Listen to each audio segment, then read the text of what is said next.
Live and direct from John Keener Memorial Field in Albion, Illinois. It's the Albion Class 1A Regional Tournament Championship game. Good afternoon, or I should say good morning. Yeah. Not often we start a broadcast in the morning, but that's the case here. I'm Dave Rigg alongside is Troy Rigg, and we're getting set to bring you the play-by-play of this championship game here between the Cisne Running Lions and the Edwards County Lions. So it's Lions against Lions today, Troy. That's what we got. The Edwards County Lions come in with a 17-7 record. Cisne with a record of 9 wins and 13 losses.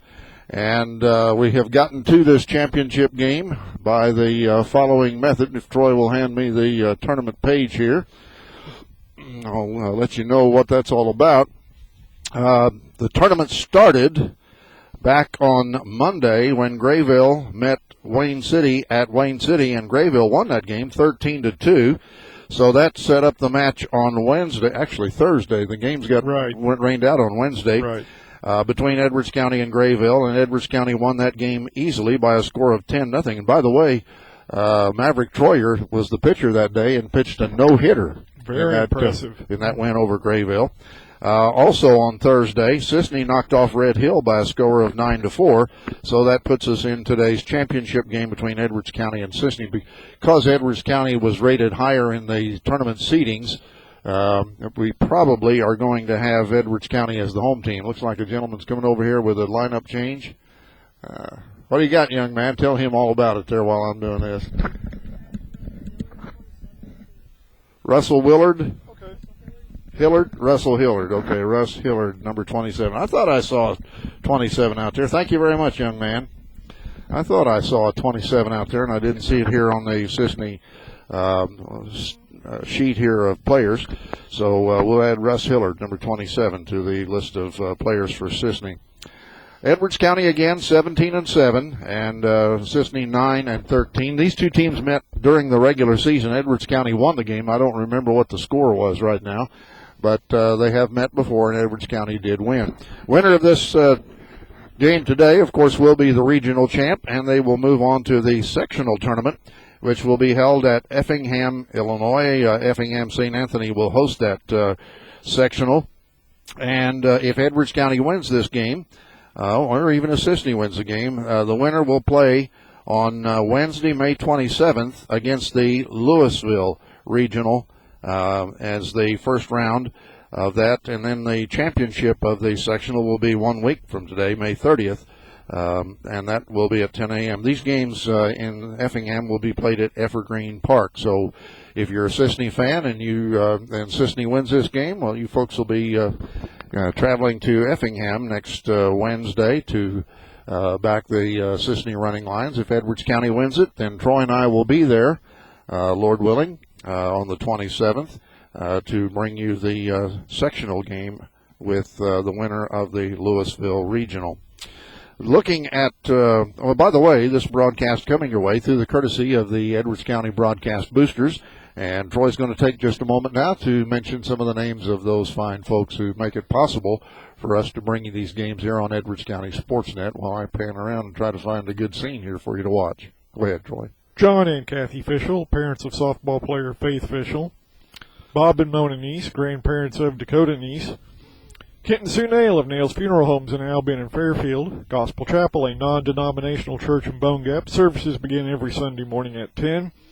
Janice Shaw of Janice's Beauty Shop in Albion. She offers a complete line of beauty shop services for women. She also cuts hair for men. Call Janice for an appointment at 445-2436. Radio station WVYN 90.9 in Wayne City. The Vine, featuring the best Christian music in Southern Illinois. Ed and Joyce Miller. Allison and Drew Wolf. Sam and Sheila Smith. Ed and Mary Bailey. Cheryl Taylor and Mary Erickson of T.J. Marsh, over 30 years of serving and supporting the community. Doug and Linda Raber. Doug is your State Farm Insurance agent in Albion. Gene Kolak, owner of the Man Cave Gallery in Fairfield. Western memorabilia, motivational posters, pictures, and Native American art. Gene carries many custom handmade and factory knives. Kevin, Heidi, and T.J. Smurden. And speaking of those softball supporters we mentioned earlier, good luck to the Lady Lions today up at Red Hill. Yeah, the Lady Lions are playing in the regional championship in Class 1A regional play up at Bridgeport. and their opposition will be the Oblong Panthers. So if the Lady Lions should win this morning, then they would play next Tuesday at Odin, in the Odin sectional. By the way, the reason we're here rather than up there covering the girls is it was our turn to do a baseball game. Yep. We try to alternate back and forth as much as we can, and so it was our turn to be here to cover the boys here this morning. And hopefully both the Lady Lions and the boys baseball team for Edwards County will win, and then we can do Tuesday and Wednesday, Troy. Yeah. Looking at the tournament as it stands right now, teams that will feed into that Effingham sectional playing today at Toledo, it's Neoga against Cumberland. The winner of that game will play then on Thursday, May 28th, in that Effingham sectional. At Louisville this morning, it's Brownstown against Aldemont. So if Edwards County wins this, they will face either Brownstown or Aldemont. At Dietrich this morning, it's Effingham St. Anthony against Oblong. And here today, of course, it's Edwards County against Cisne. Let's check the starting lineup for this game. The Edwards County Lions, I think, will be the home team, so we'll check the lineup for Cisne first. Leading off and playing center field will be Tanner Brooker. Batting second, the catcher, Jaden Hatcher. Batting third, Hatcher is at shortstop. Batting third and catching will be Jacob Ryder. The cleanup hitter will be their second baseman, Logan Hosick. Batting fifth, playing first base, Noah Connard. Batting sixth and pitching today will be John Hill. Batting seventh will be their DH, Aaron Hasselton. Batting eighth and playing third base will be Jesse Hasselton.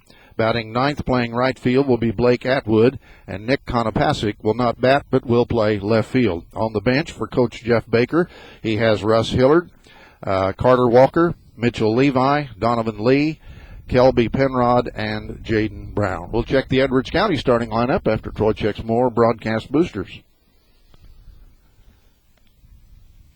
Forget where you were? Nope, just had to get the page. Okay. Steve Thompson, your country financial agent at 107 East North Street in West Salem.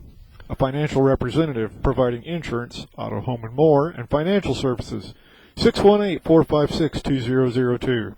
Randy and Jared Hallam of Mitchell Insurance Agency at 18 West Main Street in Albion. One stop for all of your insurance and real estate needs, with a caring, friendly, and knowledgeable staff to help you. 618-445-3113 or 1-800-425-5261. Troyer Heating and Air Conditioning in West Salem, your local Coleman dealer. Don and Marilyn Brewster watching and listening down in Florida. Betty and Kenny Smith. Larry and Linda Schmittler, grandparents of Nathaniel Schmittler and Caitlin Schmittler. Larry Schmittler Service, Oilfield Engine Repair in Grayville. Stu, Shadina, Zoe, and also Zed. Nathaniel Schmittler. I did say Nathaniel. Oh, okay, all right. I'm sorry, I wasn't listening. Stu, Shadina, Zoe, Zed, and Zimmy Markman. Bill and Susan Markman. David Cowger, Edwards County Superintendent of Schools. Dwayne and Leanne Lear of Lear Electric in Albion. For electrical service you can depend on, call Dwayne Lear at 446-3166. Audrey Spear and Kinsey cheering for Bobby Brake. Travis Thompson of Simply Seconds in Grayville. And John and Pat Anderson cheering for Bobby Brake from Jacksonville, Florida.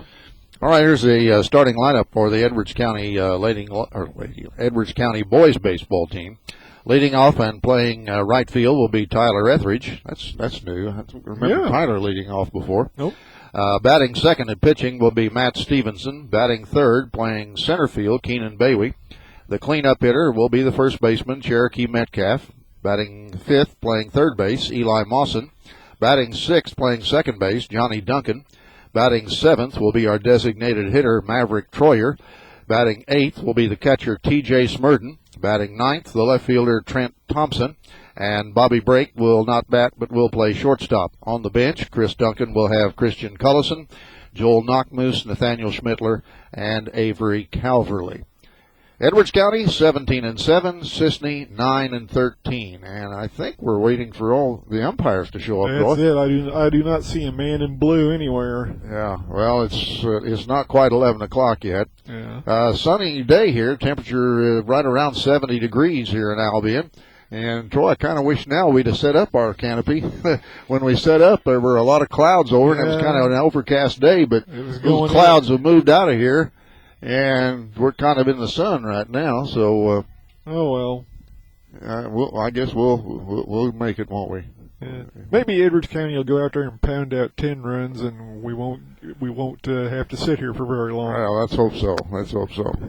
And of course, the Cisne fans who may be watching and listening to our broadcast feel just the other way. They hope Cisne does that to us. I'm sure they do. So as we wait for the umpires to show up, we can't start the game without the umpires, can we? No, we sure can't. And Dave, they did beat Cisne earlier this year, but I'm not going to be fooled by that 9-13 record. We know from covering these Cisne boys and other sports, they've got some pretty good athletes on that squad. Yeah, some of these boys we've covered in basketball. Jaden Hatcher was one of their instrumental players on the basketball court. Logan Hosick, Noah Connor, John Hill. Let's see. Those are the main ones I remember. Russ Hillard played quite a bit for Cisne this past basketball season. Let me move my camera around here. I got it focused on practically nothing out there. I keep forgetting to do that. We used to have a camera operator for our volleyball broadcast who would take care of that for us, and we just kind of concentrated on watching the game and calling the description. But for these baseball games, I try to run the camera and do the play-by-play too. There you see that's the Edwards County Lions there in one big huddle there, along with head coach Chris Duncan and, of course, Kevin Smurden, his assistant. And let's pan over here now and pick up the Cisne dugout and see their boys there. Looks like they've got their batting helmets on, getting ready to bat. So apparently Cisne will be the visiting team here today, as we suspected, because of the tournament seeding. I think Edwards County was seeded number 1. Correct. In this tournament. I don't remember where Cisne was seeded right now. I kind of erased all that tournament seedings in printing out here the tournament schedule here. But, kind of it's a feather in the cap for the Cisne Lions, so to speak, in knocking off Red Hill. Yeah. Red Hill, of course, a little Illini conference team and a bigger school than Cisne. So Coach Jeff Baker can be happy with the fact that they're in this tournament championship game by knocking off Red Hill. And let's move the camera over here now to the home plate area where Chris Duncan is getting ready to meet with Jeff Baker to exchange lineup card. Here come the men in blue. That looks like Bob Edwards from this distance, and is that David Summers? But that's Bob Edwards, I'm pretty sure, from Fairfield.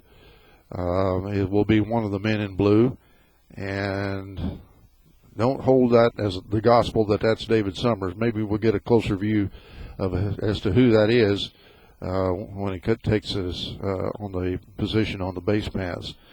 So Edwards County versus Cisne, they're battling for the tournament championship and the right to move on to the sectional next week at Effingham. Whoever wins the sectional would then go to the super sectional at Carbondale on Monday, June 1st. And, of course, the winner of that match then moves on to the state finals, which will be played June 5th and 6th in Peoria at O'Brien Field. I was just noticing here, Troy, last year, we had the privilege of going up to the state finals at Peoria and covering the Class 1A state finals because the Weber Trojans were playing in it. Sam Root, former Bone Gap boy, and Edwards County graduate, is the head coach there in Weber, and unfortunately they got beat Thursday by Campbell Hill Trico by a score of 2-1, which kept them from getting into the Steelville Regional Championship game this morning, which will have Wolf Lake Shawnee against Campbell Hill Trico.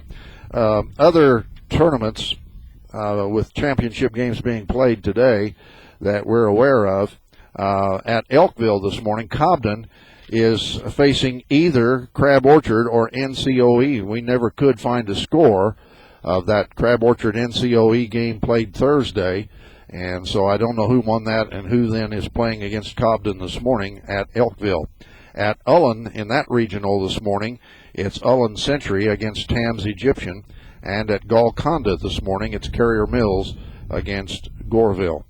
So again, for those who may have just joined us, in the regional here in Alabama, Monday, actually, the tournament opened at Wayne City, and that was on Monday, May 18th. Grayville knocked off Wayne City 13-2, earning the right then to meet Edwards County, which was scheduled to be Wednesday but got rained out and pushed to Thursday. And Edwards County defeated Grayville 10-0 with Maverick Troyer pitching a no-hitter for Edwards County. And then in the second game Thursday, Cisne knocked off Red Hill 9-4, setting up this match this morning between Edwards County and Cisne. All right, looks like the home plate conference has broken up as Jeff Baker walks back to the Cisne dugout along the third base line, and Chris Duncan, the first base dugout, for where he's going to huddle up with these players. Troy, I tell you what, we've got a lot to be proud of here in this field here at Edwards County. Oh, yeah. The only dirt now on this field is on the base paths from first base to third base and around home plate. Right. The rest of it, they put down new sod. Well, not new, but put down sod for the first time here. I think it was late last year. And so we've got an all-grass infield. And even the foul territory from third base around to first base is grass. Yeah. So very little dirt here, which makes it much easier for the maintenance men to set up for the games because they don't have to drag all of that dirt on the infield. Sure. They just kind of have to manicure the dirt from first base to third base and around home plate. And on the pitching mound, of course, I forgot to mention that there is dirt on the pitching mound. But and I was talking to Chris Duncan, and he said after this season is over, they're going to do some renovations to the dugouts. So we'll have some better dugout facilities by next year's baseball season. So we continue to make improvements here at this John Keener Memorial Field here in Albion, and something we can be very proud of. Distances from home plate down the lines to left field and to right field's foul poles are 300 feet even, and Troy and I are set up here in left center field in front of the 320 mark. So it's 320 in the power alley to left center and to right center. They don't have a sign out there to directly center field to tell us exactly how far it is out there. But we're just about ready to start now as the infielders have met there at the mound and head back to their positions. Tell you what, Troy, with that sun glare, I can barely see my viewfinder here. We're about ready for the first batter. Matt Stevenson, the pitcher, and leading off for Cisne is Tanner Brooker. And the first pitch was a call, strike one. Hey, we can see the scoreboard right here, Troy. Yeah. That's a good deal. Yeah. Stevenson's next pitch swung on and hit foul out of play down the right field side. There, the sun went behind the cloud. That'll help a little bit here. Move the camera just a little bit more here.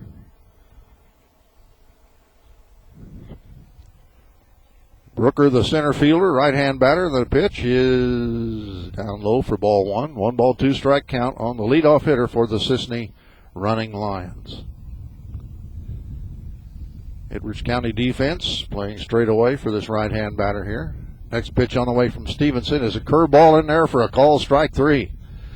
Matt Stevenson, the ace of the Edwards County pitching staff, the left-hander, strikes out the first batter he faces. And that'll bring up their second place hitter, their shortstop, Jaden Hatcher. Jaden, a tall, thin athlete from Cisne High School. Remember his name from the basketball wars. And Stevenson into the windup. Here's the pitch. Swing and a miss, strike one. Edwards County defense has Cherokee Metcalf at first, Johnny Duncan at second, Bobby Brake at short, Eli Mawson at third base. Stevenson into the windup. Here's the next pitch. And that's a little bit low for ball one. Out in the outfield, we've got Trent Thompson in left, Keenan Bayway in center. And let's see, who's playing right field? Oh, Tyler Etheridge. Tyler Etheridge in right field. TJ Smurden catching. Pitch is low and inside. And, of course, Matt Stevenson, the senior left-hander, pitching for Edwards County. 2 ball, 1 strike count on the batter, Jaden Hatcher. On deck for them is their catcher, Jacob Ryder. Here's Stevenson now with the pitch, and that's hit foul back and out of play over the first base dugout. I can see my wife sitting in the chair I set up for her, Troy, over there down the first base line. Well, she's not really setting up on the first base line. That'd be bad there, wouldn't it? Here's the pitch. That's hit foul back to the screen. So a lot of people have been asking about her. She's doing better. Able to be here at the ballpark today to watch her grandson Bobby Brake play. 2-ball, 2-strike count on Hatcher. Here's the pitch. And that ball's hit on the ground into center field. Clean base hit by Hatcher right up the middle. So that's the first base runner of the day. And so here's Ryder. Jacob Ryder, the catcher. Logan Hosick, second baseman, moves out on deck for the Cisne Lions. 1 out, runner at first base. Cherokee Metcalf, the first baseman, holding the runner as Hatcher takes a lead. Stevenson off the stretch. Now pitches. Ground ball hit to break the shortstop. He bobbled it. Throw to first base is not going to be in time. That'll be an error on break. And there goes the Hatcher to third base.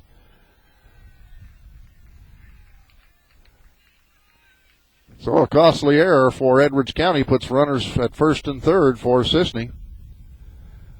Bobby had the ball in his glove, but then bobbled it as he tried to pick it up for the throw.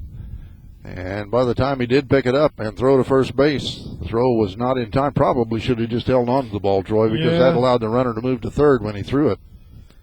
So here's Hosick now with a chance to do some damage for Cisne.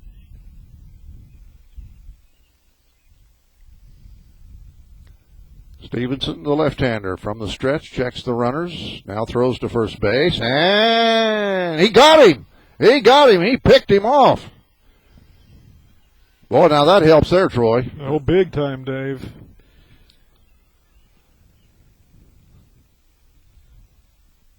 So Ryder was picked off first base, and we still have Hatcher at third base now with Hosick the batter.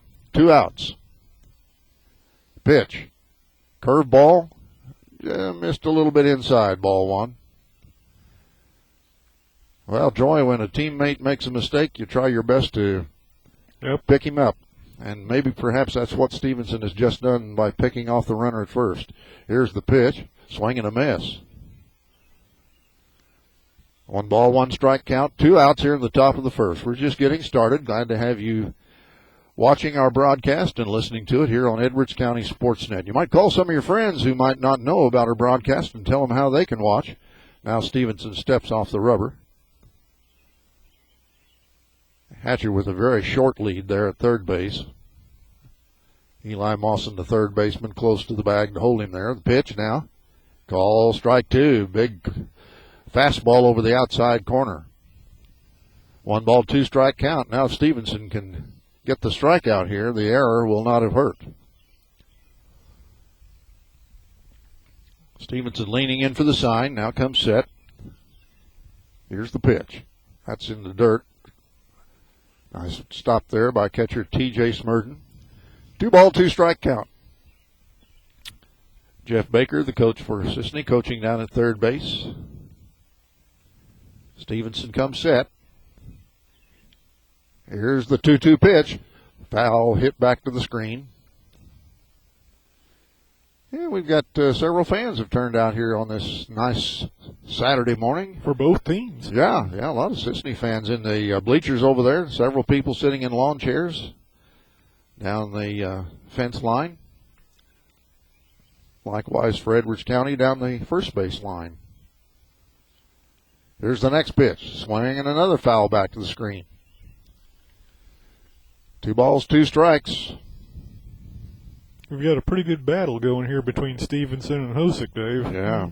Pitcher John Hill on deck for Cisne. It don't look like Hill. That's not.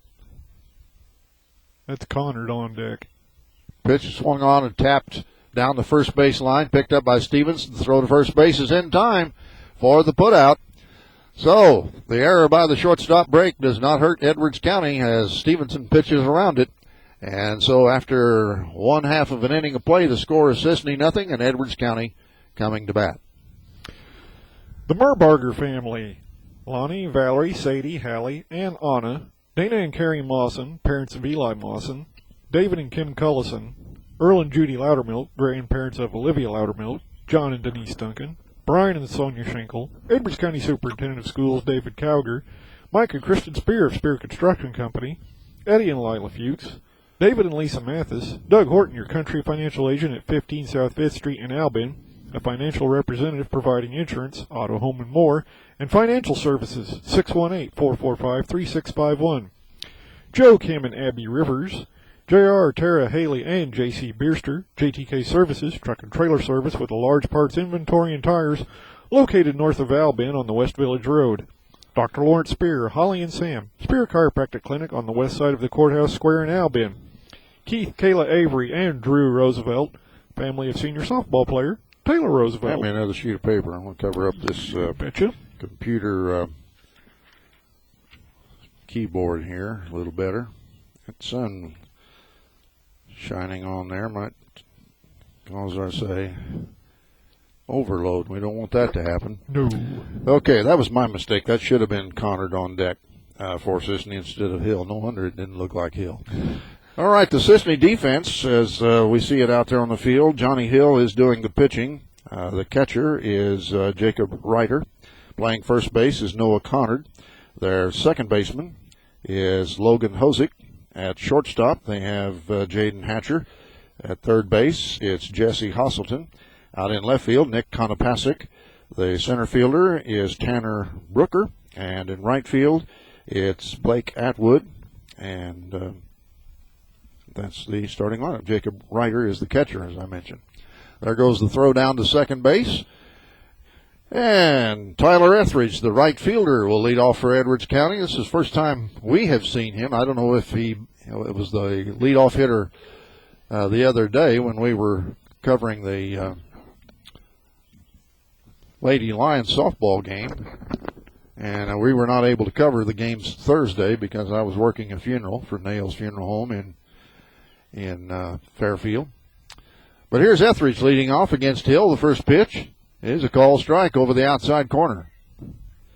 Tyler Etheridge has been hitting with some power, Troy. Oh, yeah. This season, especially the last half of the season. Pitch on the way.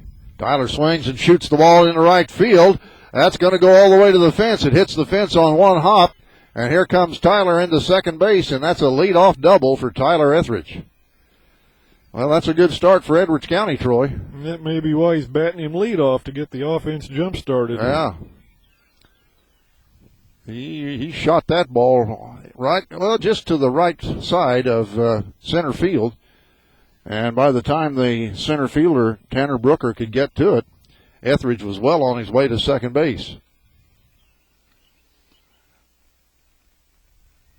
All right, here's Stevenson swinging, and that's a high fly ball to center field. And that's going to be a nice catch by the center fielder. Now the throw into second base, and Etheridge gets back in there safely. Nice catch in center field by Tanner Brooker for out number one. That wasn't an easy catch to make either, Troy. Definitely not.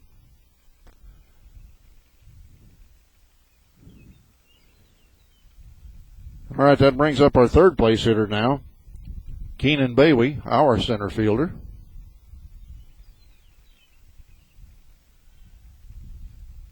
Trying to center this up. Here is the pitch. Bailey swings and pops it up, but that's going to get back over the backstop out of play. I'm going to raise that up a little bit. Following up on what you mentioned there, Dave, one of Tyler's home runs was just a few games ago against Newton. Yeah, you're right. I remember that now, yeah. He plastered that ball, as I remember. Yeah, he sure did. Bailey, the right-hand batter, takes it outside for a ball. One strike, one out here in the bottom of the first. Edwards County with a runner at second base. Etheridge takes his lead down there. Here's the pitch. That's a high fly ball out into center field. And Brooker is there to make the catch. Couldn't pick him up on my viewfinder here. So I'll tell you what, it's hard for me to look with that sun glaring the way it is in my little viewfinder here. We're not Fox Sports Midwest, by the way. No, cameraman. No. 2 outs now with a runner at second, and here's Cherokee Metcalf. He's our cleanup hitter. Hill, the right-hander, comes set and pitches. And that pitch is outside for ball 1. But in my own biased opinion, I'd take you over Dan McLaughlin. Thank you. You're welcome.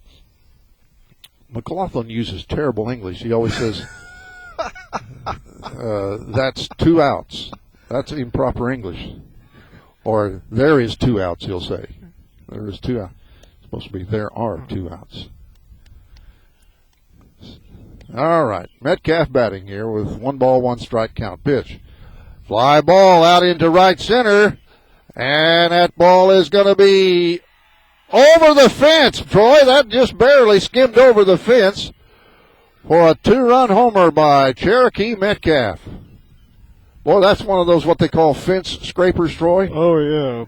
But we'll take it. Oh, yeah. I'm not trying to no. diminish it in any way. No. Because that ball dead, and that's, it's a good 320 there. It came, let me swing my camera around there. So you can see the 300 mark. And there's the 320. That's where it went over the fence. All right, let's see here. What do we got now? This is Mawson.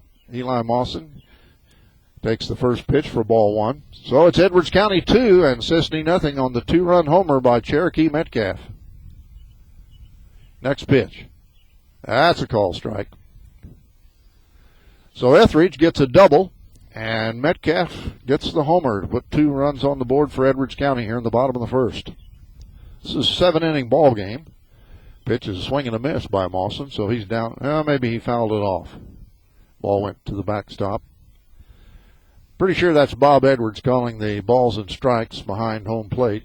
And that may not, I don't think that is Summers. David Summers, the base umpire. Here's the pitch from Hill. That's way outside for a ball. 2 balls, 2 strikes.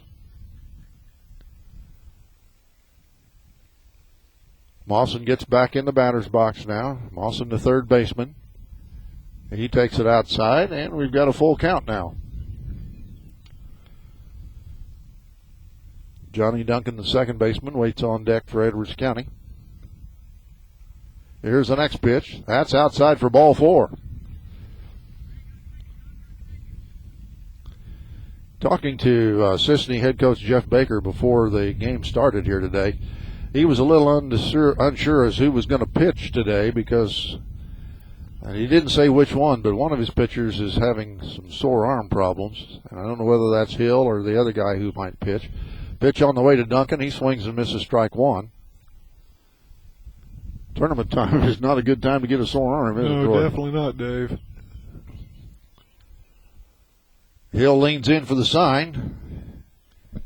Here's the next pitch. Swing and a miss. So Johnny's down on the count. No balls, 2 strikes. Mawson, the runner at first base, now takes his lead. Hill, the pitcher, comes set. And the pitch. Way up high. And now there goes the steal attempt. The throw to second base is in time. They got him out of there. They threw out Mawson trying to steal second base, so a good throw from the catcher Ryder. Was it the second baseman or shortstop took the throw, Troy? I think it was the shortstop. Okay, to the shortstop, Jaden Hatcher, who put the tag on Mawson for the third out to retire the side, but Edwards County picks up 2 runs. Troy? They did. 2 runs on 2 hits, and nobody left. So we go to the top of the second inning. Our score is Edwards County 2 and Cisne nothing. Russ, Seeley, Max, and Clive Gerlach. Steve and Carol Knockmoose, parents of Joel Knockmoose. Duncan Construction, for all your carpentry needs, new construction or remodeling. Give Harry or Mark a call at 446-5314 or 446-5274. Roger and Rita James, parents of softball player Kaylee James. Les Etheridge, Tyler Etheridge's dad. Gary and Nancy Etheridge, Tyler's grandparents. Dale and Audrey Schmittler, parents of Caitlin and Nathaniel Schmittler. George and Nancy Gerlach, Coach Gerlach's parents. Jason Holfaker and Dick and Vicky Stevenson, parents of today's starting pitcher, Matt Stevenson. All right, the Edwards County offense is put up 2 runs on the board. Now the defense takes the field, trying to protect that 2-run lead. Throw goes down to the shortstop, Bobby Brake, from the catcher, T.J. Smurden. And now the infielders all meet at the pitcher's mound to encourage again their pitcher, Matt Stevenson. Yeah, let's see. Is it Hosick leading off? No, it'll be Connard. Yeah. So Noah Connard, John Hill, and Aaron Hosselton are the 3 scheduled batters this inning for Cisne. Here's the first pitch, and it's called strike. Curveball hit the inside corner. Connard, basketball star for Cisne for several seasons. Pitch on the way, and that one misses for ball 1. 1 ball, 1 strike. Championship game of the Albion Class 1A Regional coming your way here on Edwards County Sports.net. Next pitch is on the way. There's another curveball that breaks right in there for a call strike. 1 ball, 2 strikes. If you know somebody who might be interested in watching and listening to our broadcast, call them up. Tell them where they can find it on the internet. Pitch is on the way. A little bit low for ball 2. Anybody who's got a laptop or a desktop computer or a smartphone or an iPad or even Kindle Fires are able to pick up. If anything that's able to connect with the internet can pick us up and watch it. Pitch.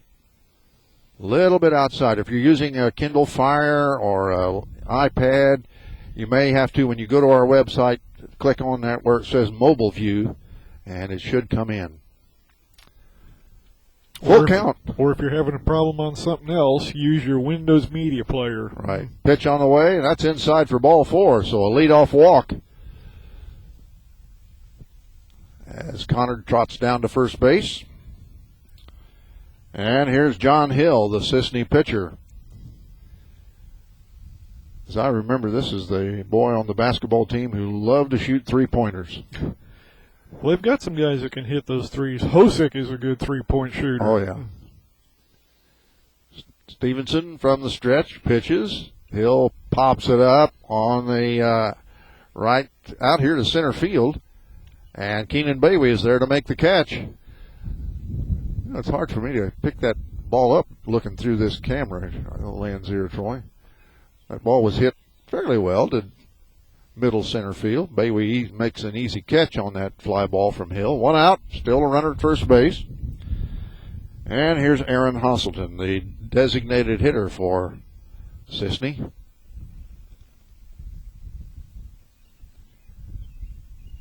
Stevenson now pick off the first, gets off the glove of Metcalf, goes to the fence, and there goes Connor sliding into second base. So that time the pickoff play burns Edwards County. They picked a runner off in the first inning, but this time the throw to the first baseman Metcalf went off his glove all the way to the fence, and so Connor easily takes second base. So they got a runner in scoring position now with 1 out. Stevenson getting the sign from Smurden, who got the sign from Chris Duncan, the head coach, on what pitch to throw. Here it comes, and a swing and a miss.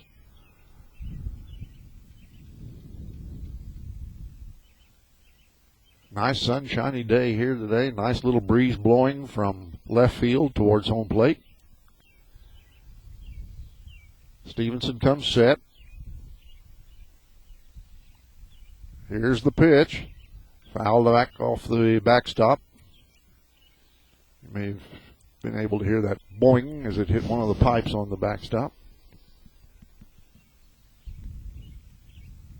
No balls, 2 strikes the count. Aaron Hosselton, right-hand batter. On deck is Jesse Hosselton. I think somebody's told me these are twins, Troy. Oh, it could be. Pitch swung on and tapped out in front of the plate. Picked up by Stevenson. The throw to first base is in time for the putout, but that allows the runner, Connor, to move to third base. I don't know that that was the intention of being a sacrifice, but that's how it kind of worked out, Troy. That's what we'll score it as. Yeah.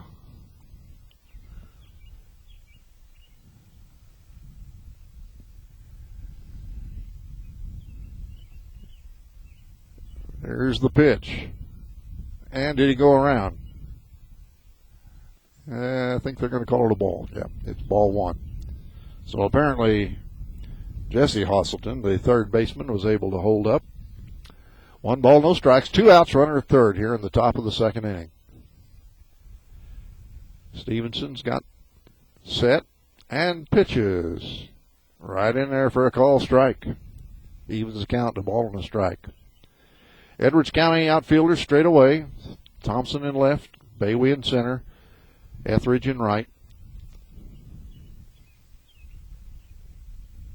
And here comes the next pitch. Ground ball right back to the mound. Picked up by Stevenson. The throw to first base is in time to retire the side. Troy? There were no runs, no hits, an error, and a man left. Who committed the error? Oh, that's right, on the throw. I forgot about that. Okay, well, we go to the bottom of the second inning. Still shows first inning up there on the scoreboard, but it is the bottom of the second. Our score is Edwards County 2, Cisne nothing. Troy? John and Kathy Fischel, parents of softball player Faith Fischel. Bob and Mona Neese, grandparents of Dakota Neese. Kit and Sue Nail of Nail's Funeral Homes in Albion and Fairfield. Gospel Chapel, a non-denominational church in Bone Gap. Services begin every Sunday morning at 10. Janice Shaw of Genesis Beauty Shop in Albion. Do I know who preaches there? Yes, I do, and he's quite a long-winded fellow. Hey! She offers the complete line of beauty shop services for women, and she also cuts hair for men. Call Janice for an appointment, 445-2436. Radio station WVYN 90.9 in Wayne City. The Vine, featuring the best Christian music in Southern Illinois. Ed and Joyce Miller, Allison and Drew Wolf, Sam and Sheila Smith, Ed and Mary Bailey, Cheryl Taylor and Mary Erickson of TJ Marsh, over 30 years of serving and supporting the community. Doug and Linda Rayburn. Doug is your State Farm insurance agent in Albion. Gene Kolak, owner of the Man Cave Gallery in Fairfield, Western memorabilia, motivational posters, pictures, and Native American art. Gene carries many custom handmade and factory knives. And Kevin, Heidi, and TJ Smurden. Okay, we go to the bottom of the second inning, and I think Maverick Troyer's due to bat, isn't he? It is Johnny Duncan. Oh, that's right. We had a runner thrown out at second base, didn't we? Yep. Okay. Johnny was batting at the time. So he'll lead off here, the bottom of the second. John Hill pitches. And I don't know, that must have been a changeup he threw there. Definitely off-speed pitch, but it was high for ball one. Next pitch. Fly ball out here to left field, way back. It bounces over the fence. That'll be a ground rule double. Well, that missed us, Troy, by, I don't know, maybe 15 feet. Troy's going to go back now and retrieve the baseball for him. So Johnny Duncan puts a charge into it. It one-hopped over the fence. So now here is Maverick Troyer, who pitched the no-hitter Thursday afternoon against Grayville. You can't keep that ball, Troy. No, I know that. Pitch. High fly ball out of play down the left field line. Let me see that ball, by the way. Let's see what that looks like. Oh, it's got the IHSA insignia on it. How about that? It's a Wilson. You can't keep it either. No, I'm not going to. I just wanted to look at it, see what it looked like, what brand it was. All right, here's next pitch from Hill. That's outside and low for a ball. Johnny Duncan with a leadoff ground rule double over the left field fence. Konopasek went back but couldn't get to it, and it one-hopped over the fence. Hill looks at the runner and pitches. Foul back over the screen again.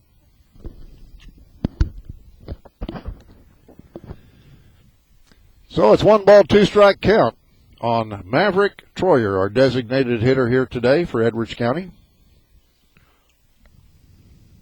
TJ Smurden, the catcher's on deck. Pitch. That's way up high for a ball.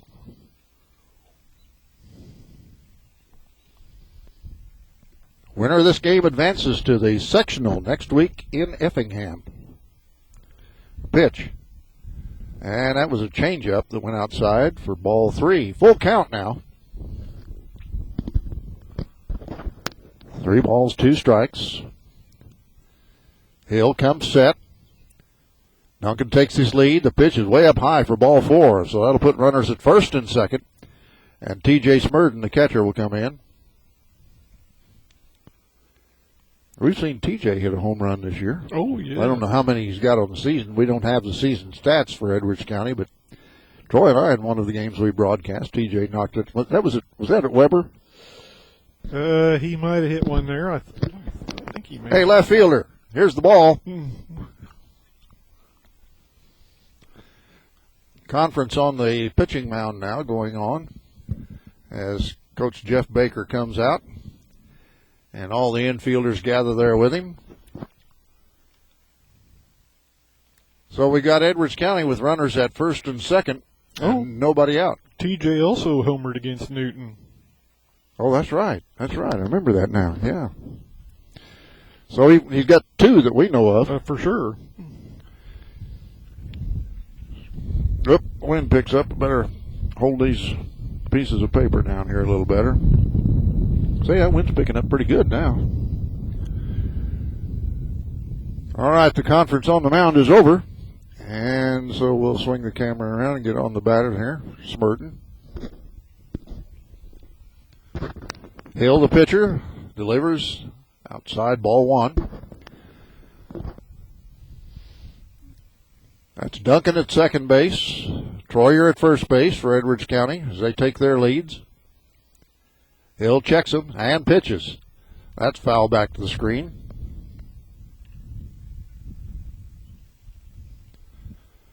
One ball, 1 strike.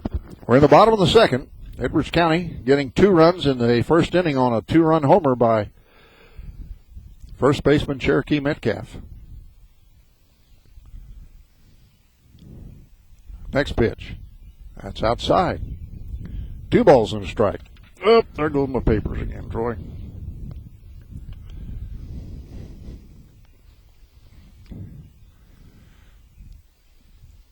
And a throw to first base, not in time as Troyer gets back in there. First baseman Connard taking the throw from pitcher John Hill. Hill looks to second and pitches. Change up, and TJ was out in front of it and missed it. Strike 2. 2 balls, 2 strikes now.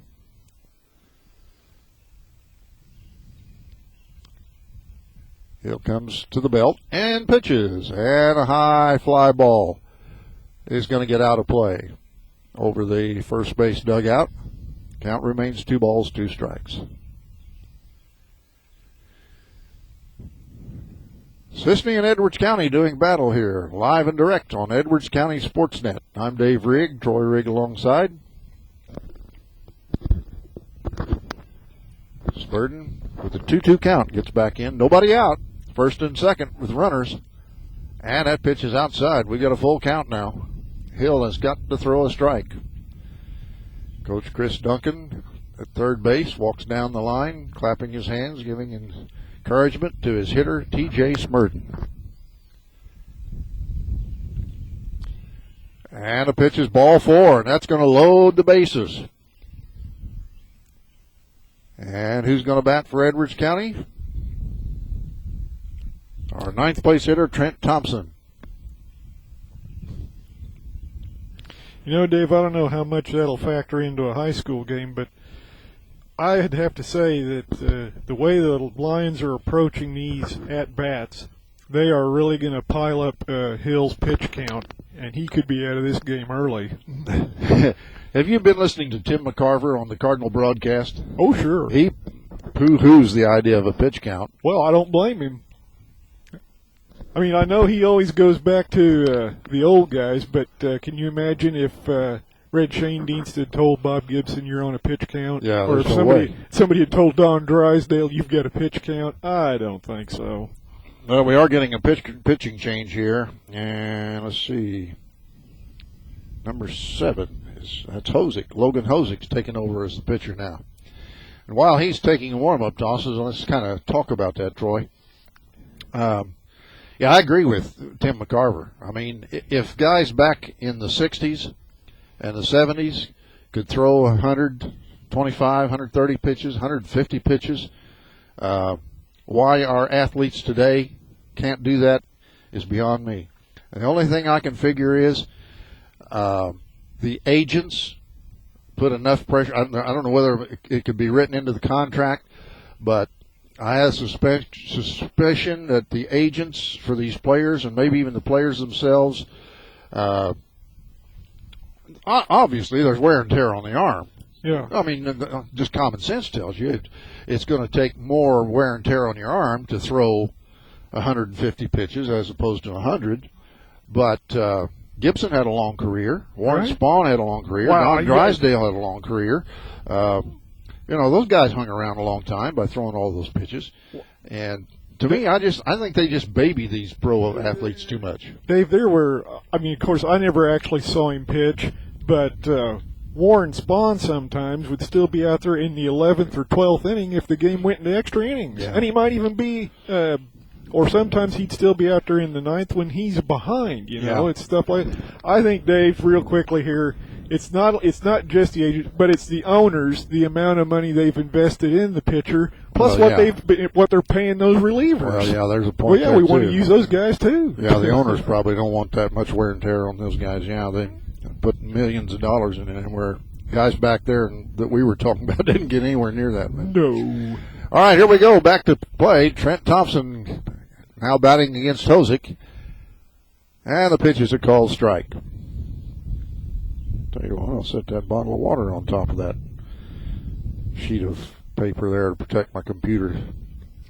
I ought to hold that. Pitch. That's outside for ball one. 1 ball, 1. Bases are loaded, by the way. That's Duncan at third, Troyer at second, and Thompson at first. And the pitch. Or check that. That's Thompson batting, isn't it? That's Smurden. It is Trent Thompson bat. Yeah, Thompson's batting, so that's Smurden at first base. Right. Pitch. There's a ball hit into right field. Is that going to stay fair? Nope. It's foul. That's a foul ball. Hard for us to tell from our vantage point here in left center field when that ball lands because we don't have a good look down the line to see whether it's fair or foul, so we have to go look for the base umpire's call. Dave, the other thing, too, is Hill might have been the guy, whose arm wasn't 100% because he was just throwing all breaking pitches. That pitch is fouled back to the screen by Thompson.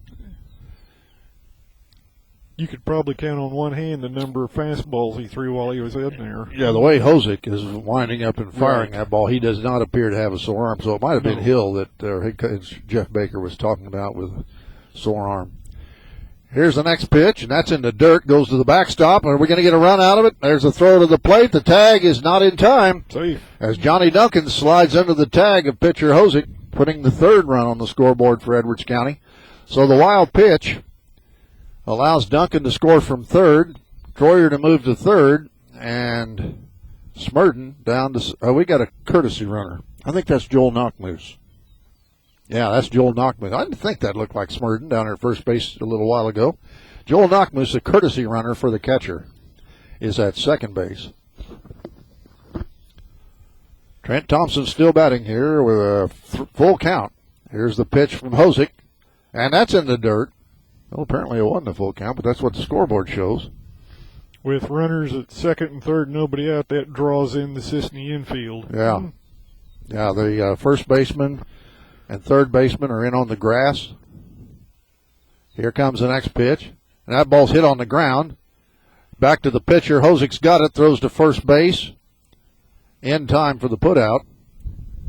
And the runners at third and second do not advance, as that ball was hit right back to Hosick at the mound. And now Baker is out of the dugout again to talk to his pitcher.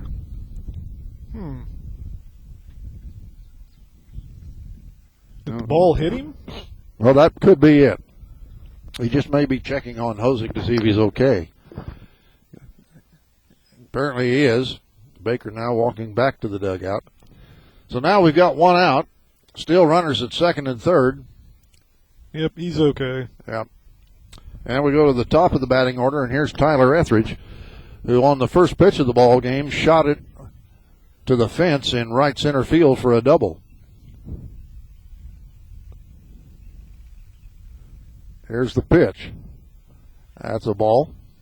Keep forgetting to move the camera, Troy. 1 ball, no strikes. Pitch. Etheridge hits that one foul. Out of play. So Hosick is now playing as the pitcher. Let's see, it's shortstop. They've got 13. I'll have to check that here in a minute. Next pitch is a call strike. So Hatcher is still at short. Didn't Hosick start at second base? Yeah, he did. So let's see who's at second base now. Here's the next pitch. That's in the dirt.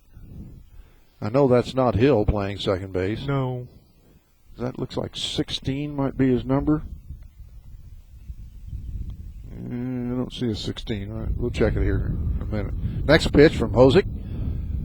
A little bit low. Counts 3 balls, 2 strikes. So Hosick's got to throw a strike or he'll have the bases loaded again. He's into the windup, and here's the pitch. Fly ball out of play down the right field side. How about a 26 at second, Dave? Well, Hasselden is now playing the second base. He was at third base, so let's see who the third baseman is. There's a 29 at third. Next pitch. Ground ball hit down it's a fair ball down the third base line. 1 run is in. And there goes Etheridge into second base with an RBI double. He hit that ball right down the third base line, Troy, just barely fair. So Knockmoose, the courtesy runner, is now at third base, and Etheridge is at second base. Troy, again, that speaks well for the Edwards County future. Both those boys are sophomores. Oh, yeah. All right, let's see. We got Matt Stevenson batting now. The pitch to him, and he swings and hits that one foul out of play. So now it's 4-0 Edwards County on the RBI double by Tyler Etheridge. So he's 2 for 2 today with 2 doubles. You are correct, sir. Stevenson, the left-hand batter. He's our pitcher today. And he takes that one a little outside. 1 ball, 1 strike. There's 1 out here in the bottom of the second. Next pitch. Fly ball to right field. The ball hit well. I think it's going to be caught, though. Right fielder makes the catch, and Knockmoose tags up and scores easily from third base, and Etheridge moves down to third base. So it's a sacrifice RBI by Stevenson to drive in the 5th run of the ball game for Edwards County. Now they have 2 outs on the scoreboard, and here comes Keenan Bailey. Keenan Bailey at bat. Here's Hosick's pitch to him. Curveball in there for a call, strike 1. Is that 23 or 29 at third base? For that is a 29 there, Dave. Okay. Well, that's Hill. He's moved to third base. Pitch is down low for a ball. So Johnny Hill, who started on the mound, is now at third base. Hosick into the windup. Here's the next pitch. That ball is in the dirt. 2 outs here in the bottom of the second. Runner at third. Edwards County leading 5-0. Keenan Bailey, the senior center fielder, batting. Pitch.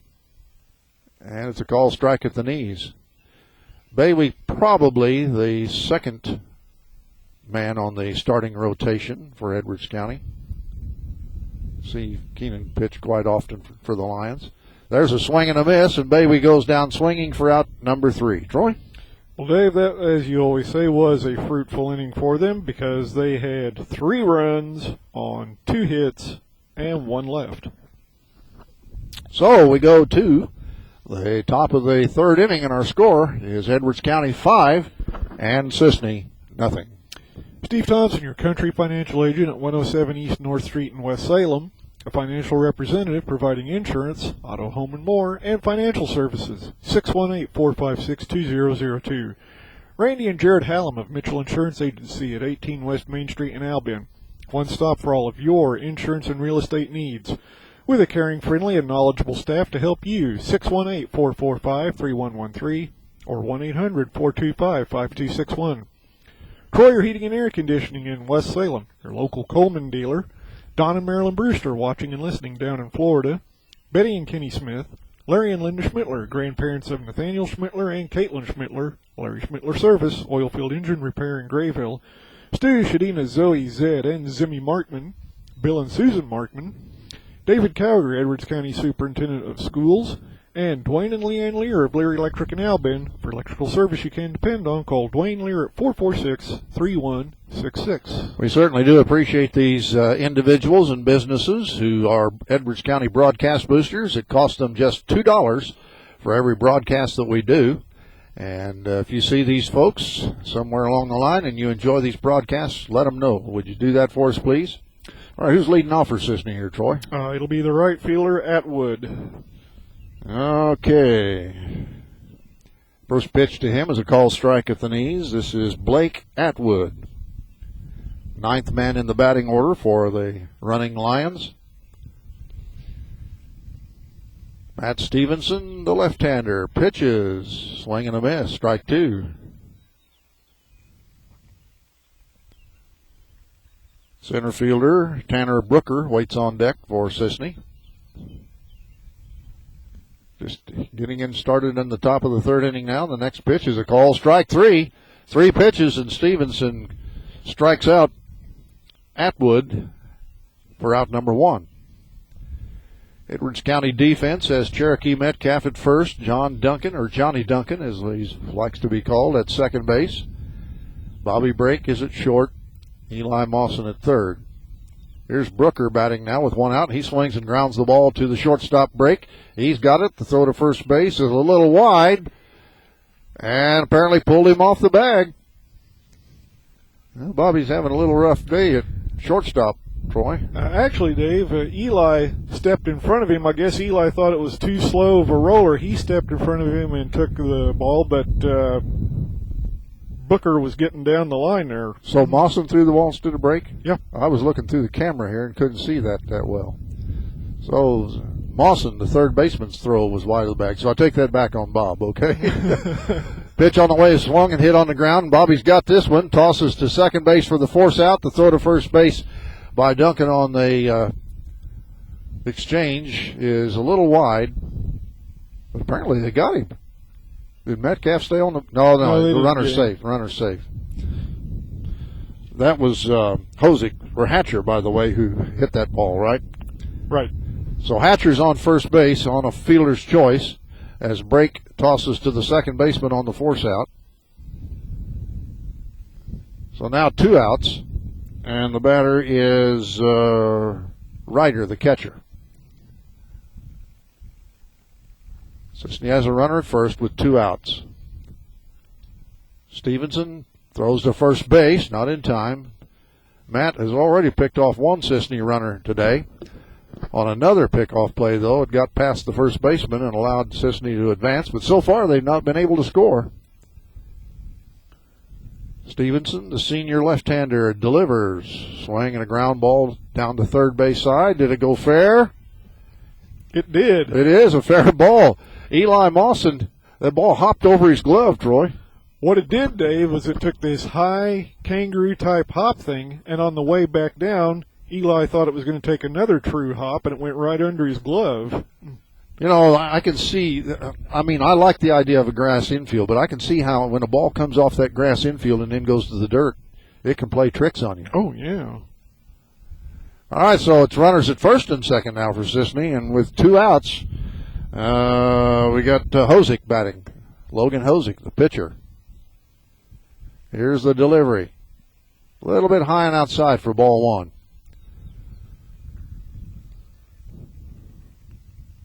So Jaden Hatcher's the runner at second base, and Noah Conard is at first base. And here comes the pitch. That's down low for a ball.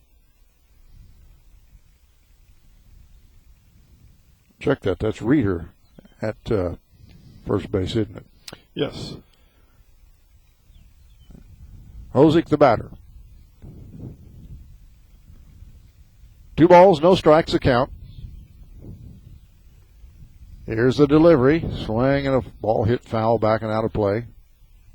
That one went clear over the concession stand over there. There are a few places you can park your cars around this ballpark where you're not in the danger of getting a foul ball on the windshield, but there are some places you just don't want to park. Here's the next delivery. That's a call strike. Of course, the thing of it is, too, Troy, they set up barricades. You really can't park your car anywhere around the places where most foul balls are going to end up anyway. Right. Here's the next delivery. That's in the dirt. Nice stop by Smurden to keep the runners at first and second. 2 outs and a full count.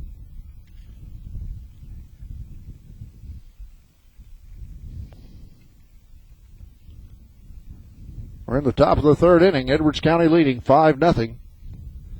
Scheduled to be a 7-inning ball game. That's, of course, we get to a 10-run rule here. Stevenson with a long pause. Now pitches. Well, that was fouled back to the screen. I gave you the Edwards County defense on the infield. We've got Trent Thompson in left, Keenan Bayway in center, and Tyler Etheridge in right. DJ Smurden catching. And Matt Stevenson pitching. Seniors out there on the field. Thompson in left as a senior. Bayway in center as a senior. Metcalf at first as a senior. And Stevenson, the pitcher, is a senior. And another quick throw to first. Oh, it gets away! And that will allow everybody to move up. In fact, it hit the runner at first base. And he just trots down to second base. So now Cisne has a real good chance to score some runs, but they do have 2 outs. Second and third. And a full count on Hosick. Chance to help himself. He's the pitcher now for Cisne. Here's the delivery. Foul back to the screen.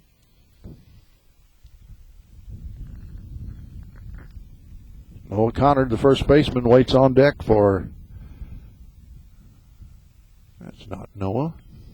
Number 5 waits on it. Yeah, number 5 is Connard. I didn't think I'd look like him here from this distance. All right, here's the next pitch. Swung on and a shot. That's going to fall in there and drive in 2 runs.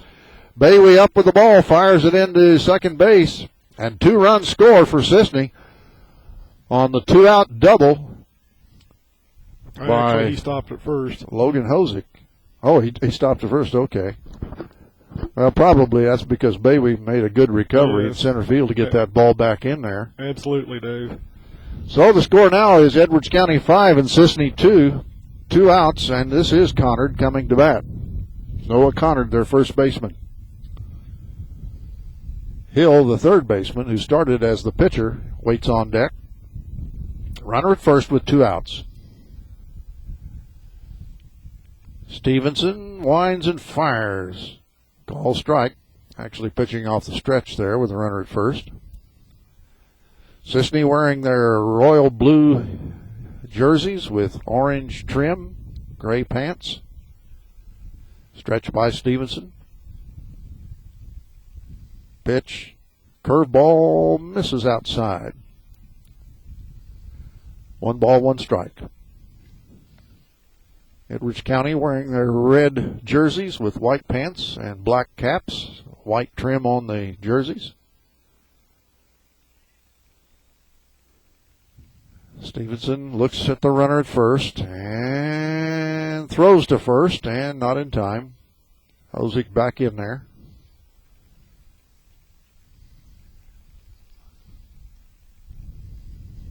Nice sunshiny day here in Albion at John Keener Memorial Field. Quick throw to first base again, not in time as Metcalf takes the throw. Nice breeze blowing in from left field. The American flag out here just beyond the left field foul pole, blowing towards home plate. Stevenson comes set. Now pitches. Swinging another foul back to the screen. And a nice old buzzard soars above the baseball field here. I wouldn't want to be a buzzard, but being able to soar around like that on the air currents, that ought to be something to see. Here's the pitch. Curveball misses outside. And it's 2 balls, 2 strikes. And let me move the camera a little bit here, get the batter in the view here. Here's the 2-2 pitch now on the way. And a swing and a miss for a strikeout. But Cisne got some got some runs, Troy. They did, Dave. They put 2 runs on the board on 3 hits, and there was a man left. So we go to the bottom of the 3rd inning. Our score now is Edwards County 5 and Cisne 2.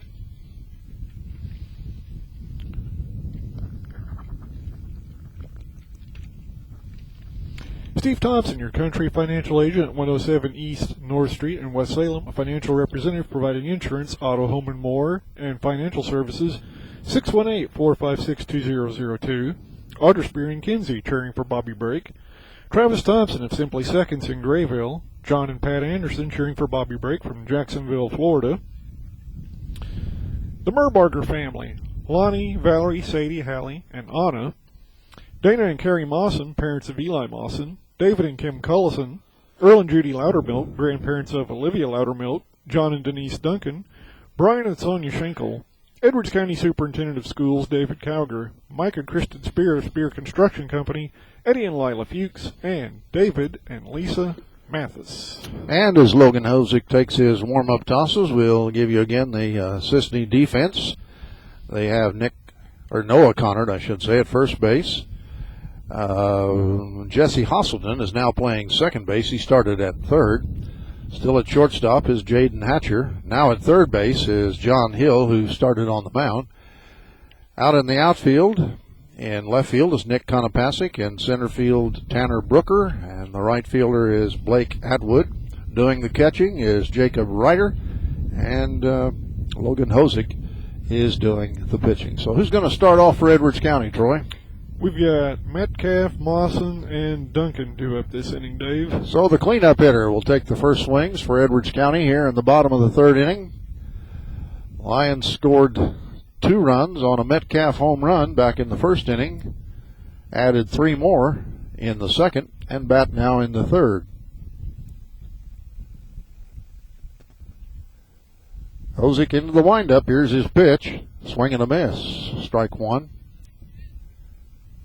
As I've often said, Cherokee, big enough to hunt bear with a stick. That's for sure. Even from here, he looks big. I'd almost feel sorry for the bear. Pitch in the dirt for ball 2, or ball 1. It's 1 ball, 1 strike, I'm sorry. Cherokee, valuable member of the basketball team this past season for Edwards County. Next pitch on the way is a call strike outside corner. Going to miss Cherokee underneath the boards this coming basketball season. You got that right. 1 ball, 2 strike count. Pitch. That's it, foul over the backstop.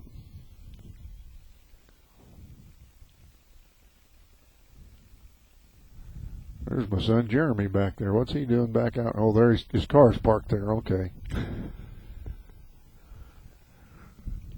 Still 1-2 on the count. Here's the pitch, and it missed outside for ball 2.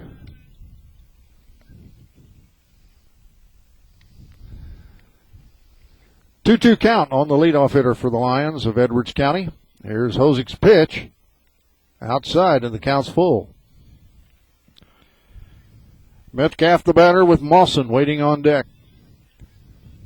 I heard his daughter played a doubleheader the other day. Yeah, girls softballs. And that's ball 4. So Metcalf draws the walk and trots down to first base. And here's Eli Mawson, the third baseman. He's a junior, so he'll be back next year. He was on the basketball team this past season. Yep. Played a lot of JV ball and also got into several of the varsity games off the bench for Coach Russ Gerlach. Hosick stretches, now pitches kind of a change up there that missed up high for a ball. Cisne defense straight away for this right-hand batter. Hosick looks in, comes to the belt. Quick throw to first base, not in time. Metcalf back in there in time. Winner of this game advances to the Effingham St. Anthony sectional tournament next week. Play on a Wednesday afternoon. Pitch on the way. Call strike, quick throw to first base, gets away, but not far enough away for Metcalf to advance to second. As Ryder, the catcher, tried to catch Metcalf off first base, a la Yachty or Molina, yeah.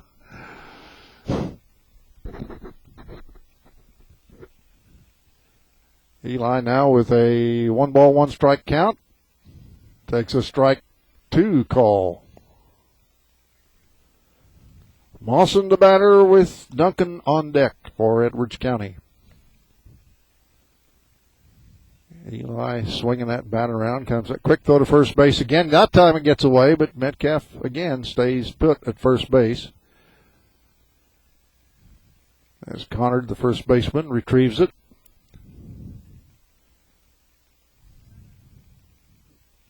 Mawson gets back in. 1-ball, 2-strike count now.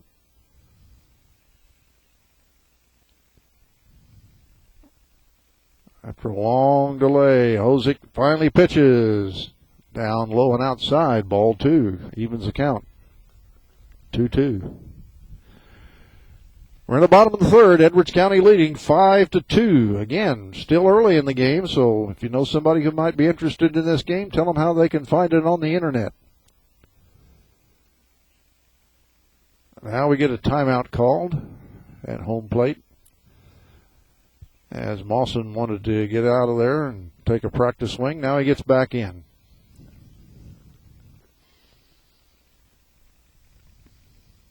Pitch on the way is in the dirt, and there goes Metcalf down to second base on the wild pitch.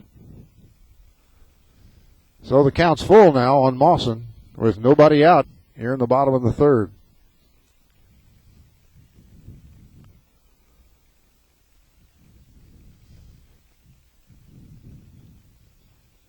Mawson, the third baseman, waits. And now here's the pitch from Hosick.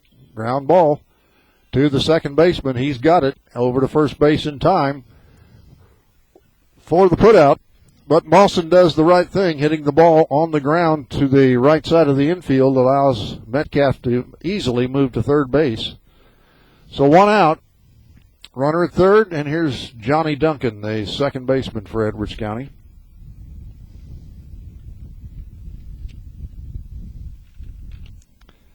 Here's the pitch to Johnny, and he swings and hits the ball into center field. And, it gets past the center fielder. He was coming in to make the catch, and somehow he missed it. He drew a bead on it and didn't have it. Center fielder is Tanner Brooker. I thought he was going to catch that ball, but he missed it. And that allowed Metcalf to score easily from third base. So it's now 6-2. And here's Maverick Troyer getting ready to step in. So Duncan's the runner at first base. Did you score that as a hit or an error, Troy? He should have had that, Dave. He drew a bead on it right there in his glove and yep. Did not catch it. Okay. I'm not going to argue with you. I think you're right. 1 out here in the bottom of the third. Edwards County leading now. 6-3. Pitches in the dirt. Couldn't tell whether that was a 6 or an 8 there on the scoreboard. It's 6-2. I'm sorry. 6-2 is the score. Troyer, the batter. He's our designated hitter today. Pitch on the way. Hit on the ground. Up the middle. Fielded by the second baseman, who tags the bag and throws to first base in time, I think, for a double play. Very good play there, Dave. Yeah. Nice play by the second baseman for Cisne, who now is Jesse Hosselton. So that double play takes him out of the inning, and we're going to go to the top of the fourth. Troy, what have we got?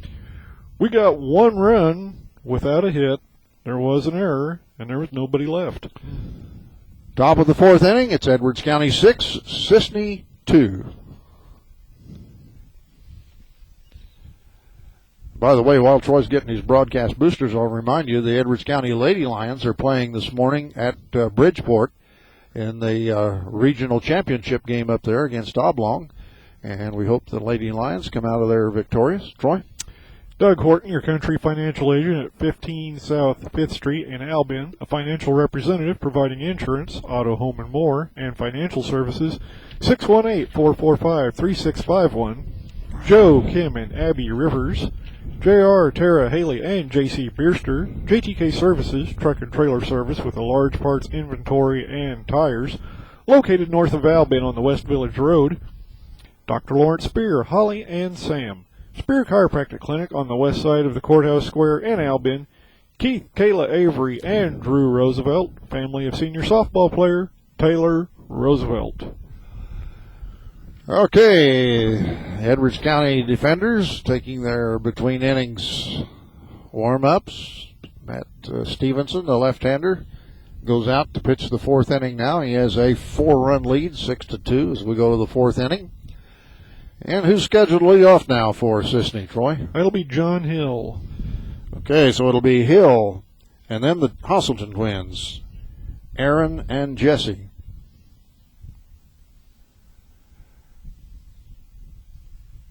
Well, at least Cisne's not going to be shut out here today, Troy. Nope. And that's not to say they can't come back and win this game. Hill, the batter, he was the starting pitcher, and now is playing third base.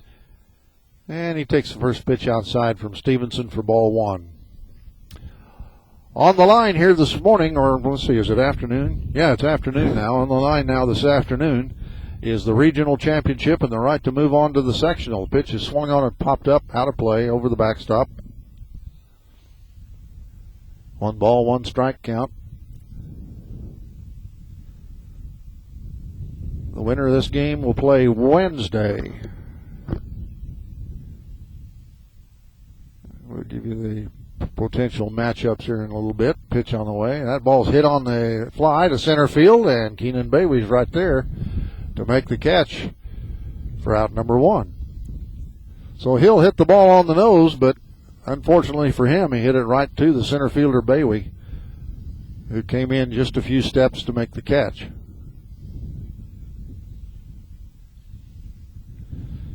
So that'll bring up now their designated hitter, Aaron Hasselton. Pitch from Stevenson. Call strike. At the knees on the outside corner. 6-2, Edwards County with the lead here in the top of the fourth inning. Here's Stevenson into the wind and the next delivery. Ground ball hit on the shortstop side, picked up by Brake over to first base. In time for the putout. So Brake, the shortstop, throws out the batter, and with now 2 outs, the other Hasselton twin, I think somebody told me they're twins, is Jesse Hasselton batting now. He is their second baseman now. He started at third, but he's playing second base now. Made a good play on that double play. He definitely did. To end the third inning. Here's the first pitch to him, and he swings and misses strike 1. Ninth place hitter, Blake Atwood, waits on deck.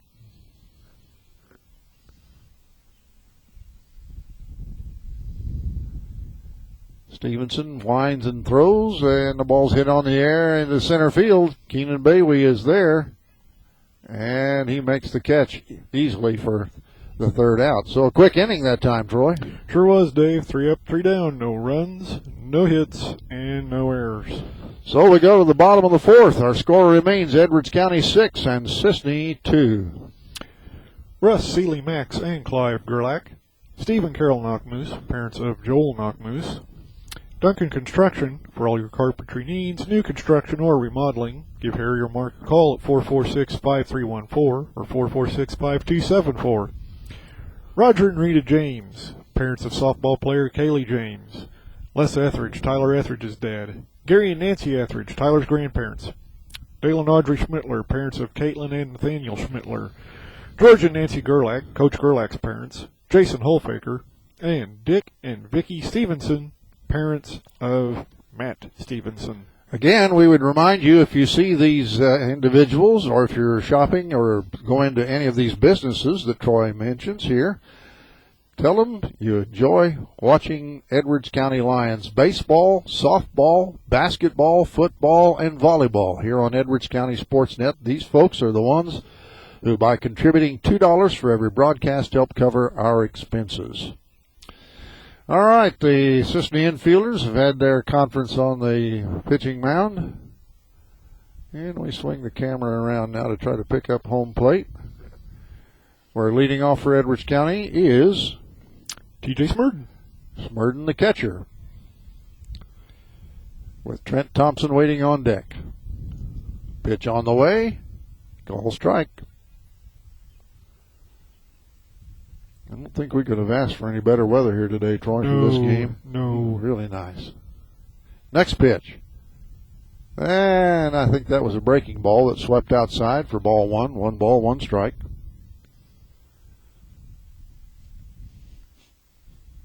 Hosick into the next delivery. That's way up high for ball 2. Cisne defense has Conard at first base. Next pitch on the way. That's a call strike. Jesse Hosselman is at second base. Jaden Hatcher at short. John Hill's playing third base now. Hosick into the line. Here's the next delivery. Swing and a foul tap right at the plate. 2-2 count now on Smurden. Out in the outfield, Cisne has Nick Konopasek in left. Tanner Brooker in center, and the right fielder is Blake Atwood. Catcher is Jacob Ryder. Logan Hosick, who started at second base, is now pitching for Cisne.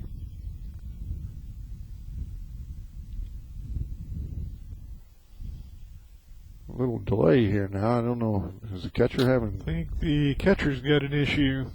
Okay. Umpire Bob Edwards there, along with the catcher, and Jeff Baker, the head coach, in a conference there, just off to the left of home plate. Meanwhile, Chris Duncan comes down the line to have a discussion with his hitter, T.J. Smurden.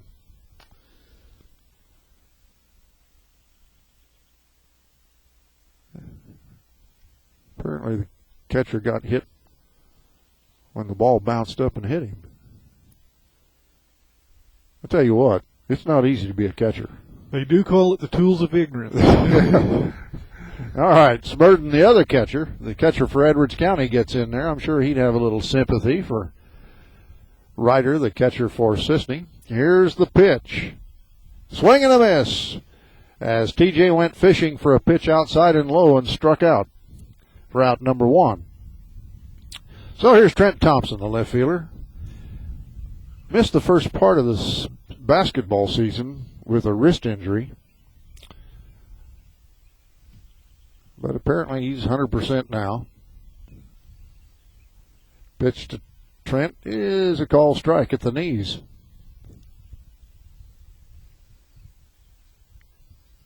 Six to 2, that's our score for those who may be just joining us here on Edwards County Sportsnet. That pitch is swung on and hit on a line drive into center field. Clean base hit there for Trent Thompson. Center fielder Tanner Brooker gets the ball back into the infield. No way he could have caught that ball, Troy. That was a line drive that sunk before it got to him. Well, you raked to that one. All right, here's our leadoff hitter, Tyler Etheridge, who I know he has 2 doubles on the day. Correct. And a run scored and an RBI. Pitch, and that one gets away, goes back to the backstop, but no advance by Thompson. 1 ball, no strikes, 1 out. We're in the bottom of the 4th. Runner at first base for Edwards County is Trent Thompson. Tyler Etheridge, the batter. Here's the pitch.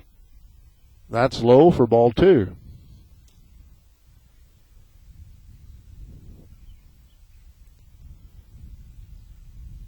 Hosick comes set.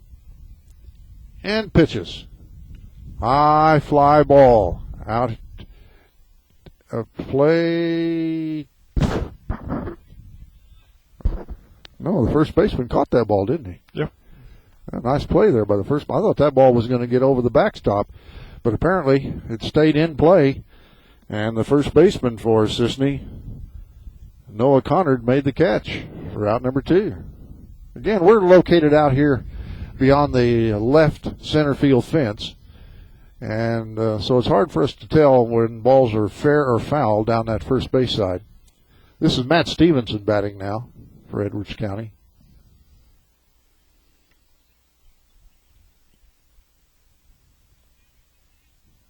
Runner at first base is Trent Thompson. Here's the pitch. That's up high for a ball. Stevenson the batter with Bailey on deck for Edwards County.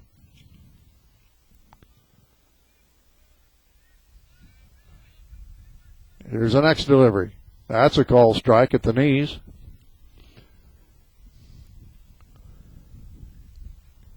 One ball, one strike. One out. Or 2 outs, I'm sorry. 2 outs. Quick throw to first base, not in time. Thompson back easily. Now takes another lead. Ozick pitches outside. Ball 2. 2 balls and a strike. Matt, the pitcher for Edwards County, would like to help his cause here by putting more runs on the board, increasing his lead, which now amounts to 4 runs. Now another timeout call by the batter, Stevenson. Chris Duncan coaching at third base, and Kevin Smurden down at first base. Pitch inside. Ball 3. 3 balls and a strike.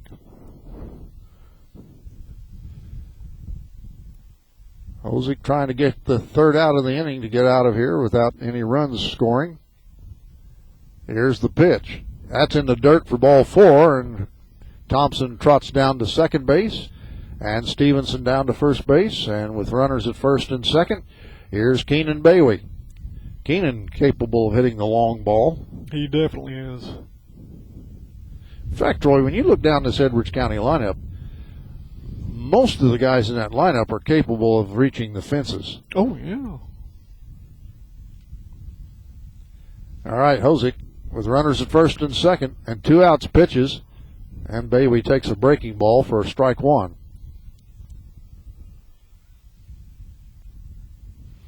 And a courtesy runner for Stevenson. Yeah, I wondered when that was going to happen. That looks like Schmittler, Nathaniel Schmittler. Here's the pitch. Ground ball, foul down the... In fact, it went 22. Yeah, that's Nathaniel Schmittler running as the courtesy runner for the pitcher for Edwards County. Anytime our catcher or pitcher get on base, Coach Duncan is quick to send out a courtesy runner for them, which high school rules allow. Can't do that in the majors.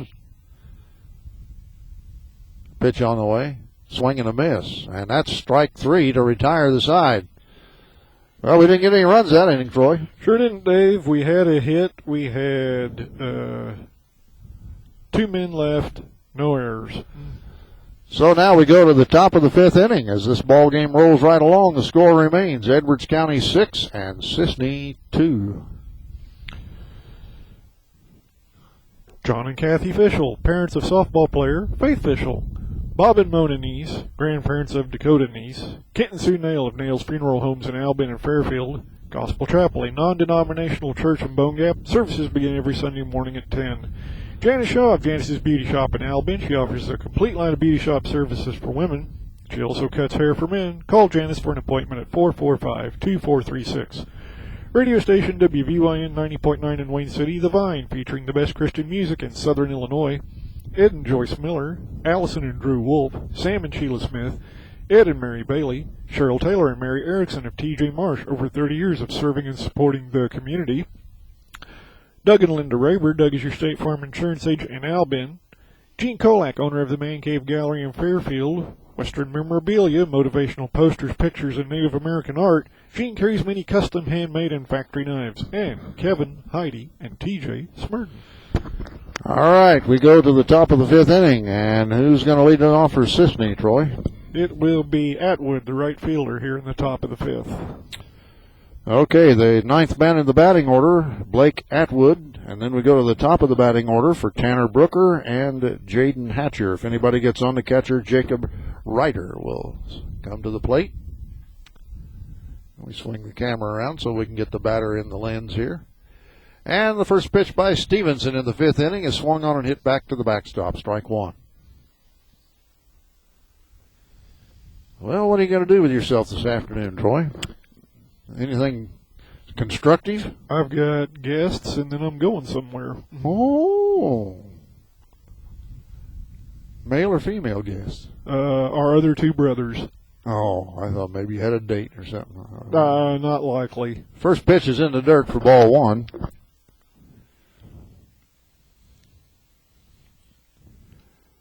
One ball, 1 strike. Apparently it wasn't the first pitch. I must have been looking when the first pitch was thrown. Here's Stevenson's 1-1 pitch. That's in the dirt. Ball 2. 2-1. Well, we do have a few clouds in the sky right now, Troy, but that overcast sky that we started out the morning with has been replaced by mostly sunshine now. Temperature in the, near 70 degrees. Couldn't ask for much better than that. Nope. Next pitch on the way from Stevenson, swing and a miss. So the count goes to 2 balls, 2 strikes. Here in the top of the 5th inning, Edwards County 6, Cisne 2 in the championship game of the Albion Class 1A Regional.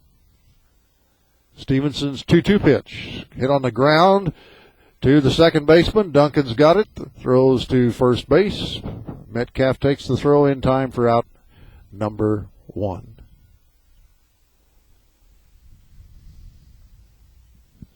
So we go to the top of the batting order now. Here's Tanner Brooker, the center fielder.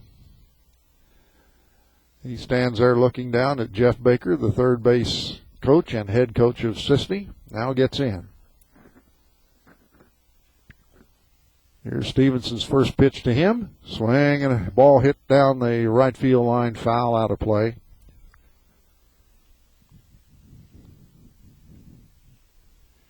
Where you 3 brothers going? The younger brother's just coming in to check in on me, see how I'm doing, and then my other brother and I are probably going to do our little usual Saturday night trip over to stock up on food and pantry supplies and then watch some baseball together. Seems rather tame. That pitch was fouled back for strike 2. I like tame. Tame works for me.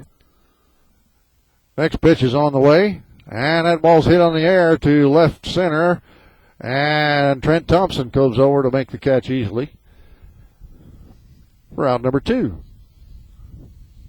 So Brooker got the bat on the ball, but didn't hit it deep enough to get it away from left fielder Trent Thompson, who made the catch. And so that brings up now Jaden Hatcher, the shortstop.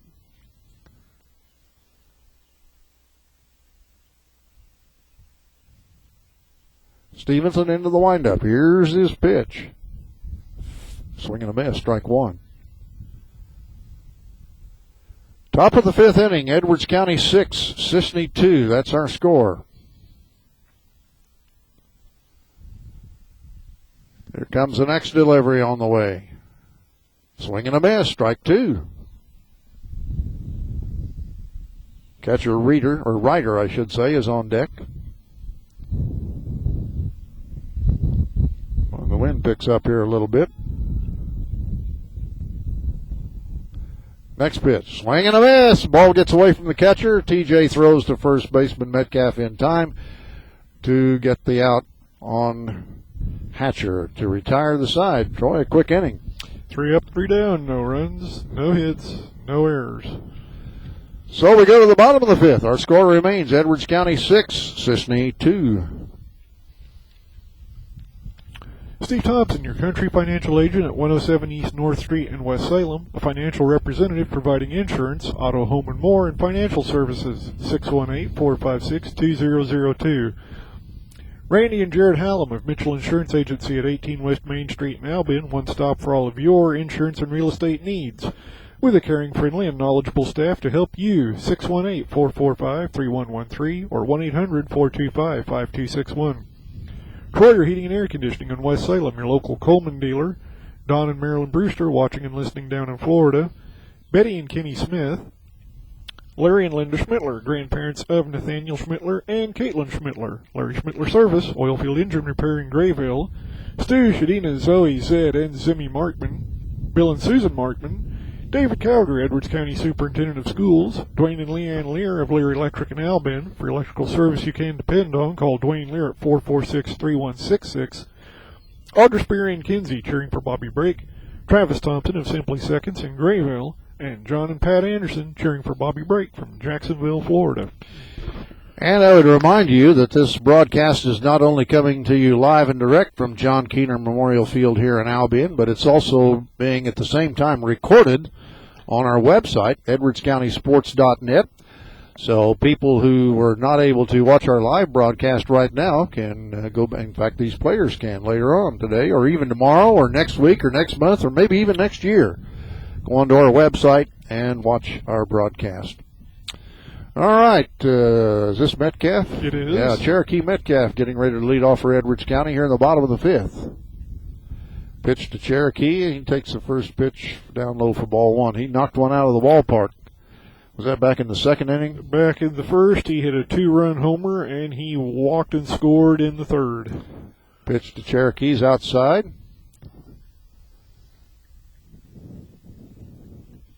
2 balls, no strikes the count on the Edwards County first baseman. Pitch on the way. That's low and outside, ball 3. Cherokee also kind of is the saves pitcher for Edwards County. Usually Coach Duncan will bring him in to pitch the last inning. And that's ball 4. So Logan Hosick, the pitcher for Edwards County, walks the leadoff hitter on 4 straight pitches. And that'll bring up Eli Mawson. He's the third baseman. What's Eli done today, Troy? He drew a walk and then was thrown out stealing in the first, and he grounded out to second in the third. So he's 0 for 1 on the day. Hosick's pitch is a breaking pitch that missed the strike zone for ball 1. Mawson the batter with Duncan, the second baseman, on deck. Quick throw to first base, not in time. Metcalf back easily. Connard taking the throw there, the first baseman there.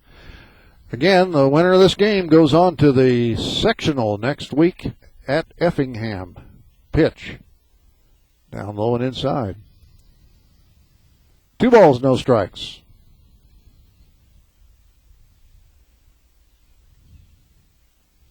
Connard gets his sign, comes to the belt, and pitches. And they called it a ball. I think the Cisne players wanted that as a strike, but didn't get it. 3-0 count.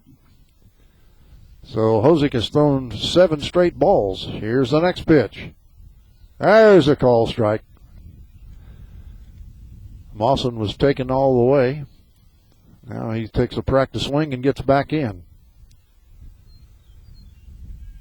Here's the 3-1 pitch on the way. Ball 4. 2 straight walks here to start the bottom of the fifth. And here comes Jeff Baker out of the dugout. Let's see if he's going to make a pitching change or just encourage Hosick. They started with John Hill. And Hosick came on, was it the second inning he came on? Yes. So this is his 3rd inning of work here now. And let me swing the camera around so you can see the conference on the mound there with all the Cisne infielders, catcher and pitcher, and head coach Baker. So Edwards County has runners at first and second with nobody out. We're in the bottom of the fifth, and Edwards County leading 6-2. I can't say Lions leading because both teams are Lions. True. Well, I think they call Cisne the Running Lions and Edwards County the Fighting Lions. That is correct. Make that distinction there if you want to. Johnny Duncan will be the batter for Edwards County with first and second and nobody out. Troyer, the designated hitter, on deck. Well, there's no pitching change. They're going to stay with Hosick. And here's Duncan getting in. What's Johnny done on the day, Troy? He doubled and scored in the second, and he hit the ball that the center fielder did not catch in the third, so he reached on an error. He swings around, fakes the bunt, pulls it back, and takes the pitch in the dirt. I think the umpire called that a ball. They haven't shown it on the... Yeah, it was a ball. Hosick comes to the belt. Now steps off the rubber. And gets back on. Got to throw strikes here. He's having trouble throwing strikes here in the fifth inning. He comes to the belt. Checks the runner at second. And pitches. There goes the runner on the steal attempt. The ball's in the dirt. And Metcalf takes third. And Mawson takes second. So it's second and third now with a 2-ball, no-strike count on the batter, Johnny Duncan. Runners were moving on the pitch, but the pitch was in the dirt, so you can either call it a stolen base or a wild pitch, Troy. I'll leave it up to you. It's a wild pitch. Okay. Next pitch to Duncan, swung and tapped down the first base line. Is it going to stay fair or foul? It's a fair ball. Pitcher Hosick, I think. Pitcher Hosick grabbed the ball, but was he in fair territory? We can't tell here from our left center field vantage point. Yeah, he was because... yeah, the bases are low. Well, no, it's first and second, and a run scored. Metcalf's headed on into the dugout, so it was a fair ball. So apparently Hosick did field the ball and did not make a throw in fair territory. And now here's Troyer, the batter, with first and second, and still nobody out. Pitch inside, ball one. Metcalf scored from third base on that ball. So it's now 7-2, Edwards County.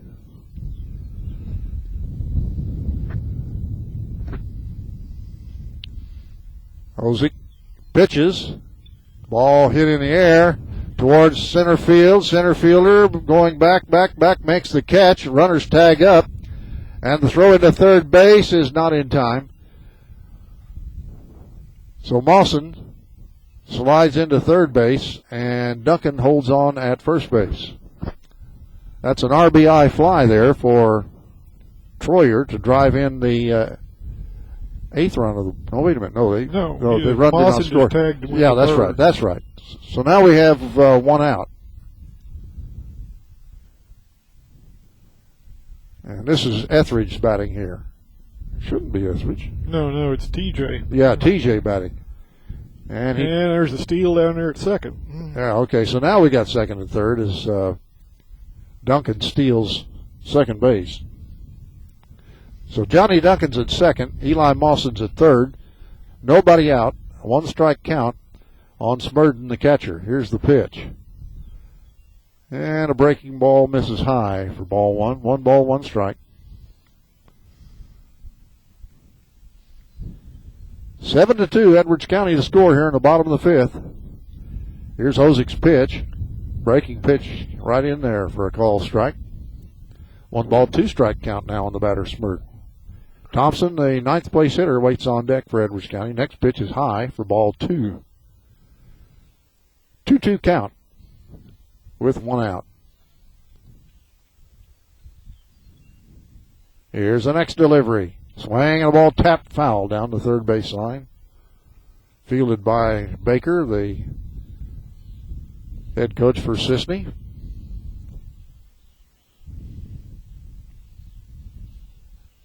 Logan Hosick into the full windup this time. Delivers. A little bit outside. Ball 2. 2 balls, 2 strikes. Cisne and Edwards County doing battle in the championship game of the Albion Class 1A Regional. Winner advances to the sectional next Wednesday in Effingham. Next pitch is hit foul, backing out of play.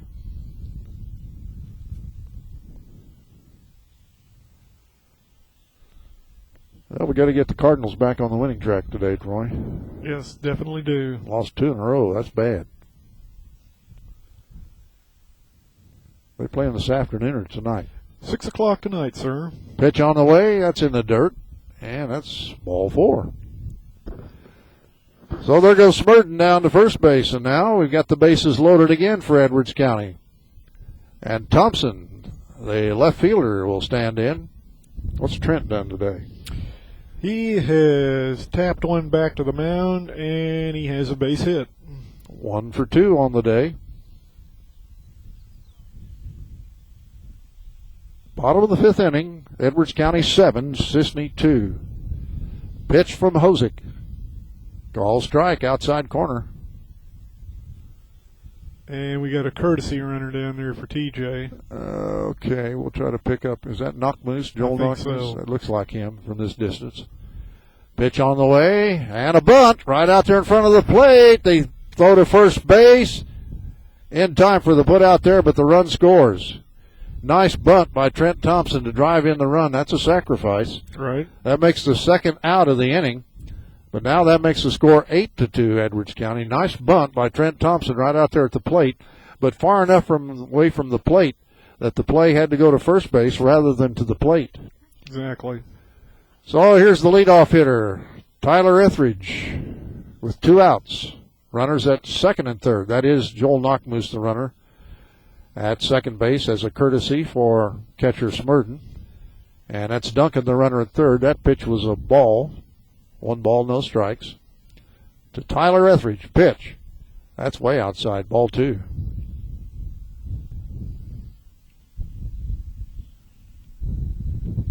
Tyler's hit the ball well again here today. 2 doubles, right? Correct. Pitch. Outside.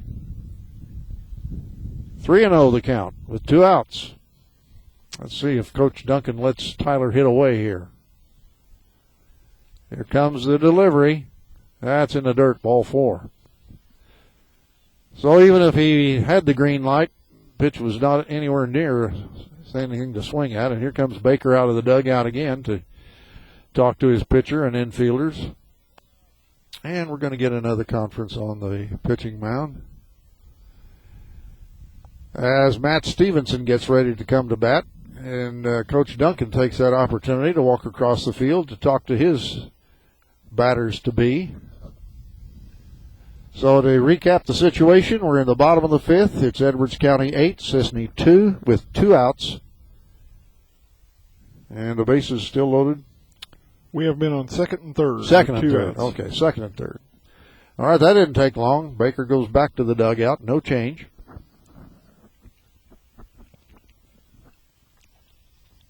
Perhaps just a little strategy on defensive situation here. Or just a little encouragement to his pitcher, Hosick. Stevenson, the batter, gets ready to hit. Matt, the only left-hand batter on the team that I'm aware of. I don't think anybody on the bench bats left-handed. I don't think so. So Matt gets in there. And Hosick gets set to pitch. Here it comes. Stevenson takes a call, strike 1.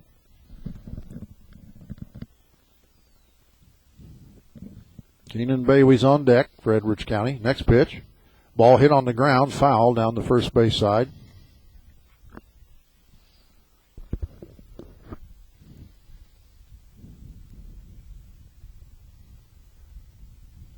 Matt gets back in the batter's box now. Hosick waits, and now winds up and pitches.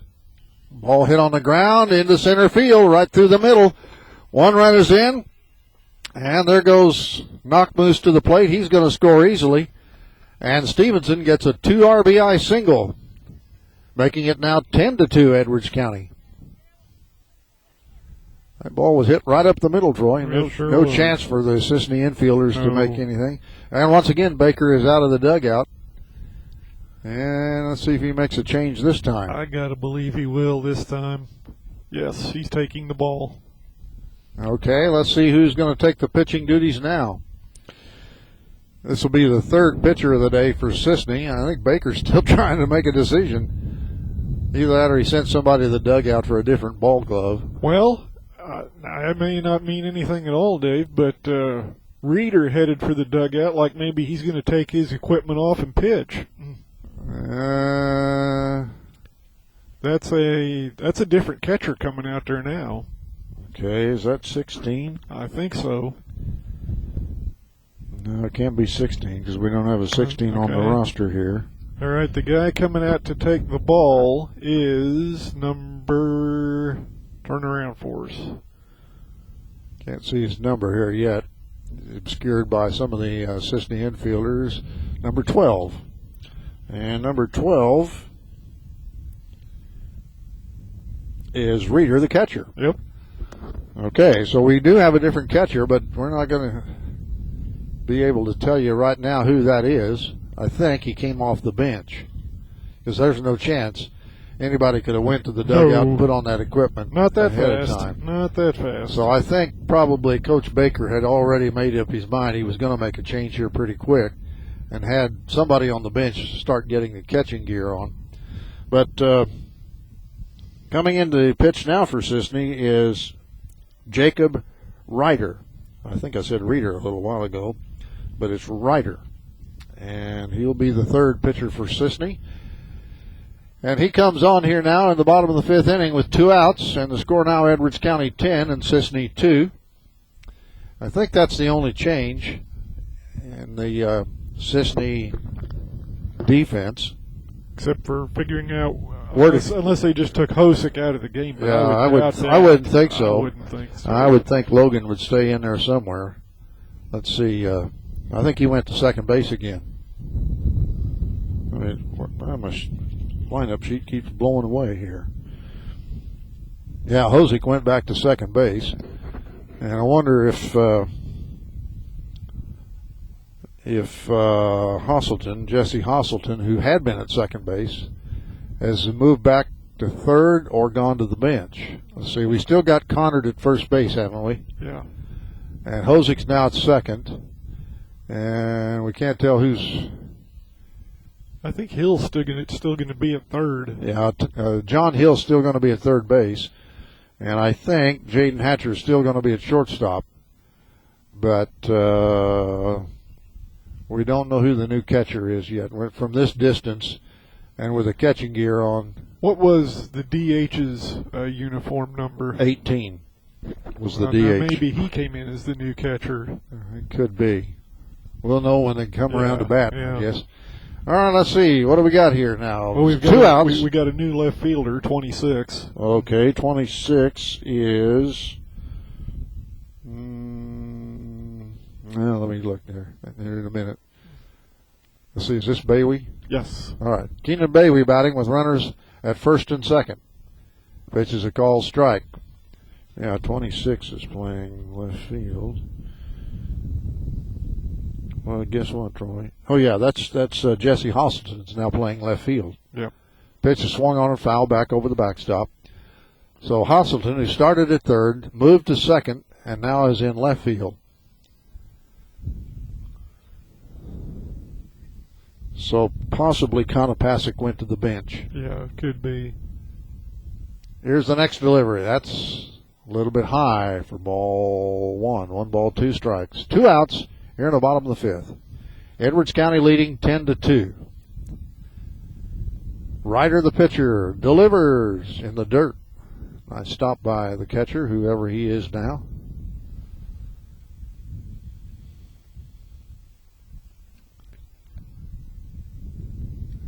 Ryder comes set and delivers another delivery that's called ball 2. 2-2 count with 2 outs.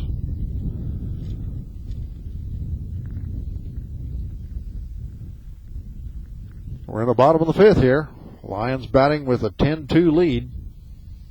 That's Edwards County Lions, that is. Oh, that one's inside. Ooh. And there goes Etheridge stealing third. Well, actually, he got hit by the pitch. Yeah, he did. So no stealing there. Etheridge moves to third. And that's Schmittler, isn't it? Running as a courtesy runner for Stevenson. Yeah, that is. That's Nathaniel Schmittler, the courtesy runner at second base.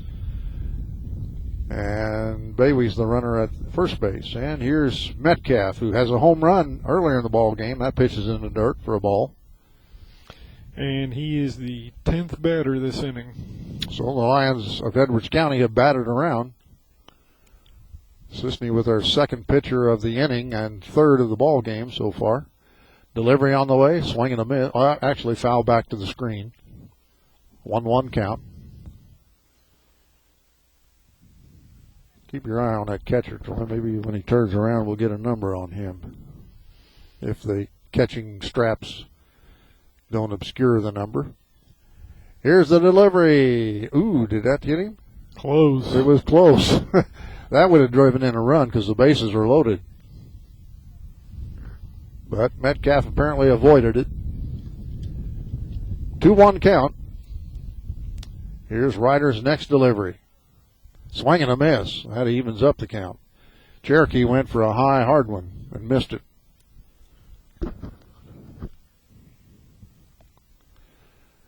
So Ryder's trying to pitch out of this. He has 2 outs and a 2-2 count. Here's a delivery. That's down low. Gets away, but no advance. Full count now.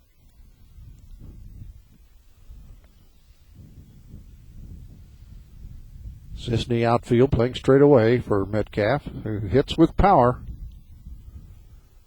Boy, should have brought our ball glove in case he hits one right at us. The runners are off and going, and the pitch is fouled back to the screen. With a full count and 2 outs, you would expect the runners to be moving on the pitch, and they were. Bailey at first, Schmittler at second, Etheridge at third. Here's Ryder's full count delivery. There go the runners. Pitch is swung on and hit in the air. And it's caught by the center fielder for out number 3. Nice catch there by Tanner Brooker to retire the side. Metcalf hit it well, but Brooker came over and made the catch. Troy? We have 4 runs on a total of 2 hits, and we had 3 left. So we go to the bottom of the 5th, and our score, or check that, we go to the top of the 6th, and it's Edwards County 10 and Cisne 2. Troy?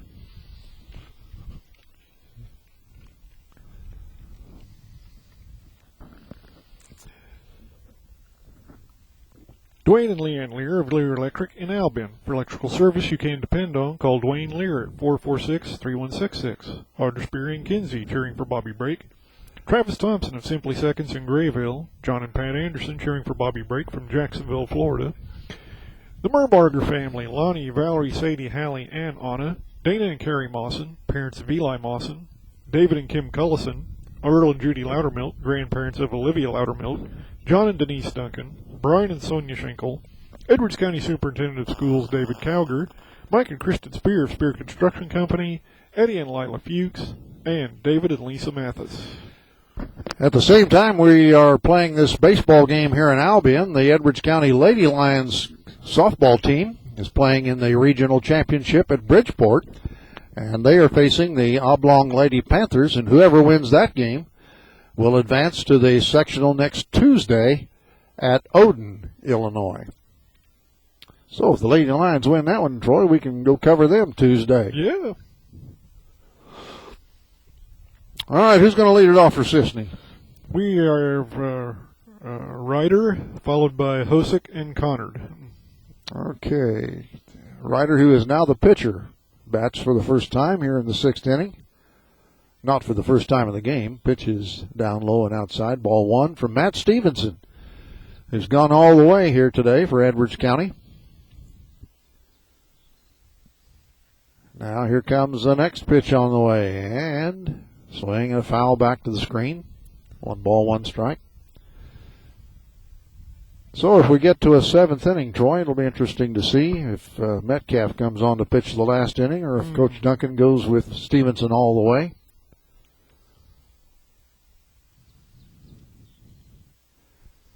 Jacob Ryder, right-hand batter. Here's the delivery. Swing and a miss. Strike 2. 1 ball, 2 strikes.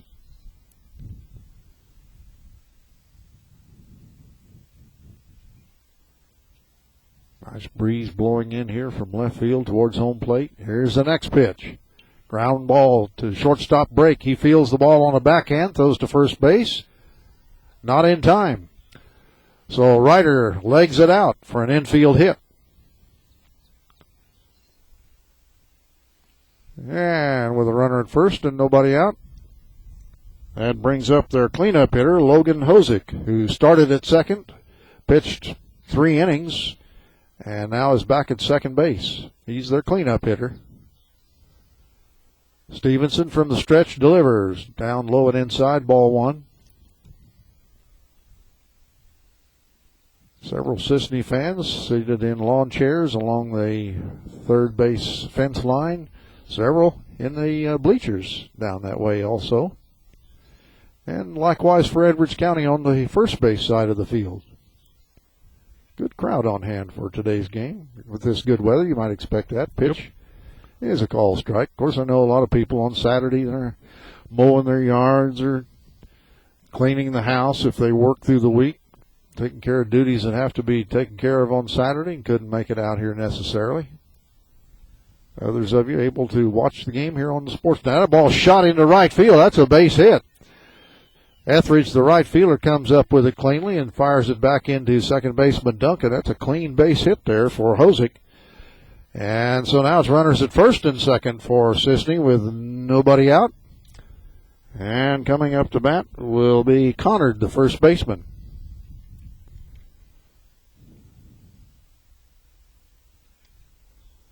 So here's a good scoring opportunity. Let's see how Stevenson handles this situation. Working off the stretch, of course. And he pitches. Call strike right down the middle.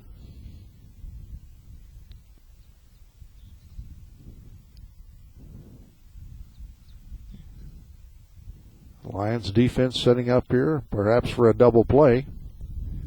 Now here's the delivery. Swinging a foul tip. Gets away from the catcher. Actually, and a throw to third base, and he's out of there. Must not have been fouled off, Troy. No. Because it was a swing and a miss. The ball got away from Smurden, and the runner at second base tries to go to third base and gets cut down on the throw from Smurden to Mawson, who put the tag on him for out number 1. Well, that hurts the Cisne cause. Hosick was able to move to second base. Pitch on the way. That's outside for a ball. So now it's 1 ball, 2 strikes on the batter with 1 out and a runner at second base for Cisne with Connard the batter. Stevenson checks the runner at second and pitches. Swing and a miss. And that's a strikeout. And that's the second out of the inning. Well, that should bring up John Hill, shouldn't it? It does. Yeah. Hill, who started on the mound, pitched the first inning and a third or so, and has been playing third base since, will bat here with 2 outs in the top of the 6th. Stevenson's pitch. Curveball in there for a call, strike 1. Edwards County infield has Metcalf at first, Duncan at second, Brake at short, Mawson at third. Stevenson leans in for the sign from catcher Smurden, who got it from head coach Duncan. And here's the pitch. A little bit inside for a ball. 1 ball, 1 strike. In the outfield, Edwards County has Trent Thompson in left, Keenan Bayway in center, Tyler Etheridge in right, TJ Smurden catching, Matt Stevenson pitching. That's the Edwards County defense. Maverick Troyer is our designated hitter today. Here's the pitch. Swing and a miss. 1 ball, 2 strike count now on Hill.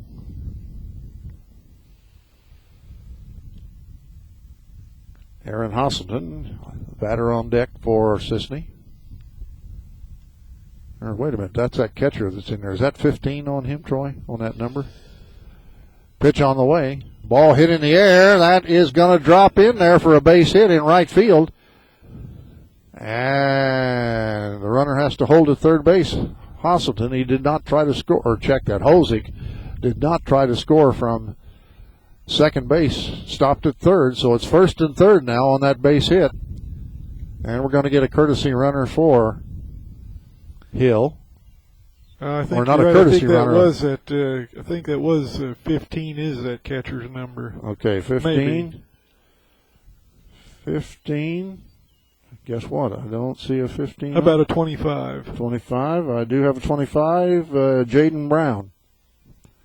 And we got a conference on the pitching mound now. Coach Duncan meeting with his pitcher, catcher, and infielders. So the situation is with 2 outs here in the top of the 6th. Cisne now has runners at first and third. Hosick at third. And Hasselton.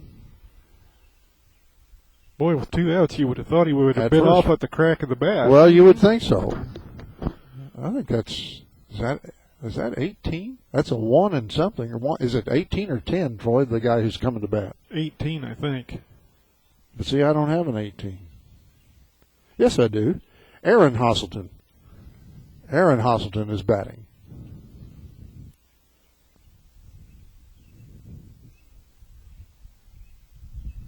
All right, Stevenson off the windup pitches. And it's ball 1. And our courtesy runner looks like a 9, I think, Dave. Well, that would be Carter Walker. Carter Walker as the courtesy runner at first base. First and third with 2 outs. Stevenson's pitch. Swing and a miss.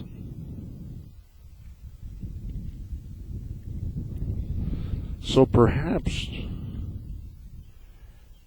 Aaron Hasselton, who was the DH, has come on to be the catcher now. Here's the next delivery. Swing and a miss. 1 ball, 2 strike count. Stevenson 1 pitch away from getting out of this inning without any run scoring. Cisne's had a chance here. Right now it's first and third with 2 outs. Stevenson comes set and checks the runner at first and pitches. Swing and a miss. That's a strikeout to retire the side. Roy? Well, Dave, the Cisne Running Lions during that inning had 3 hits and 2 left, but didn't get any runs on the board. So we go to the bottom of the 6th. Our score is Edwards County 10 and Cisne 2.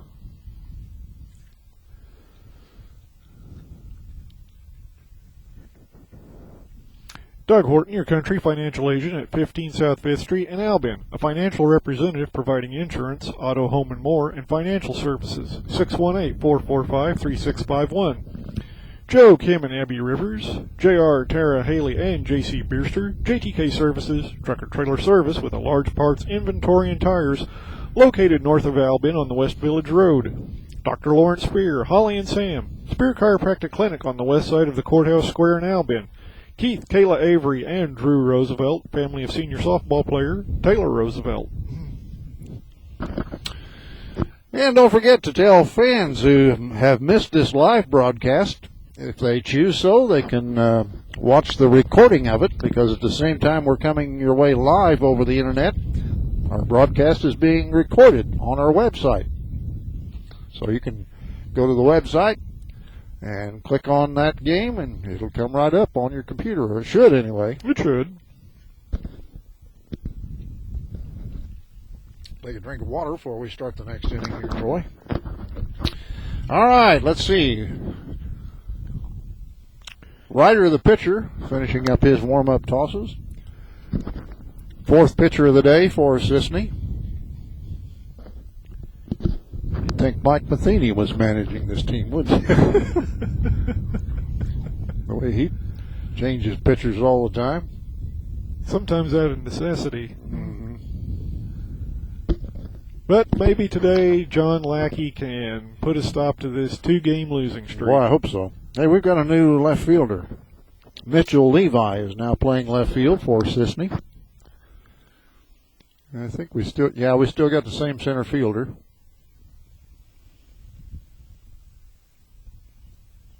Just checking here to see if anybody else is new in the ball game. As Coach Baker is trying to get some of his bench players into the game, which will be the last game of the season for whoever loses here. The winner advances to the sectional next Wednesday afternoon in Effingham. Let's see, who's going to lead off for us, Troy? Is this We've got Duncan? We got due up Mawson, Duncan, then Troyer. All right, Mawson. Eli Mawson, third baseman, takes the first pitch for a call, strike one. Mawson, the third baseman. Pitch from Ryder. Outside, ball one. 1 ball, 1 strike. We are in the bottom of the 6th inning. Cisne will have one more chance. They trail now 10-2. Ryder's next delivery. That's call, strike 2. Mawson the batter with Duncan on deck.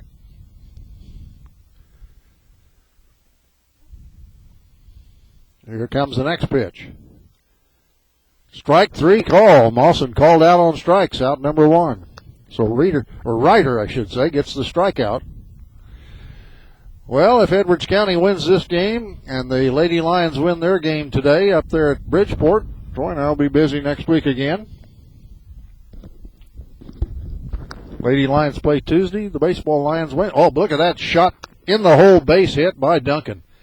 Boy, he smacked that ball through the hole. And that is the 3rd hit of the day for Johnny. So he's got a hot bat. And here's Maverick Troyer, our designated hitter, who again pitched a no-hitter against Grayville Thursday afternoon here in Albion in the regional semifinals. Pitch on the way is outside, ball 1. Johnny Duncan, the runner at first base, with 1 out. Ryder gets his sign from his catcher and pitches. That's way up high for a ball.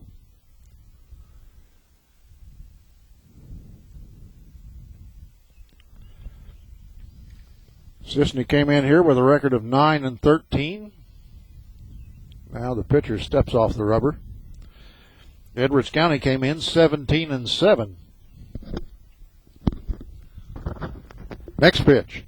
Ball hit foul down the third base line. Coach Chris Duncan knocks it down and returns it to play. 2 balls and a strike to count here on Maverick Troyer. Here's a stretch by Ryder and the pitch. That's a call, strike. Evens the count at 2-2.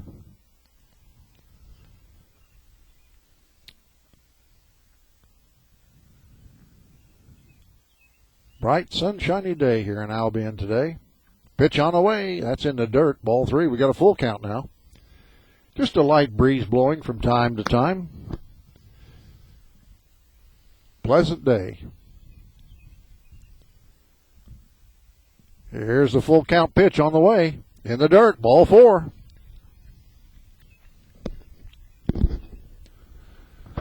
So that's Duncan at second base. Troyer at first base. 1 out. And here comes Smurden, the catcher. What's TJ done on the day, Troy? He has a pair of walks, scored both times, and a strikeout. So officially he's 0 for 1, but the fact that he's scored and got on base on the walks is a plus. And done an outstanding job behind the plate. Oh, yeah. Pitches outside for a ball. TJ's a junior, isn't he? Yeah, I think so. So he'll be back next year. Pitch on the way, swing, and a ball hit to the backstop, foul.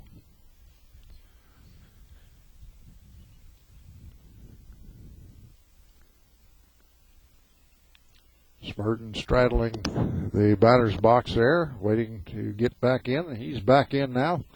And Ryder, the pitcher, gets his sign from his catcher. Here it comes. Outside. Ball 2. 2 balls and a strike.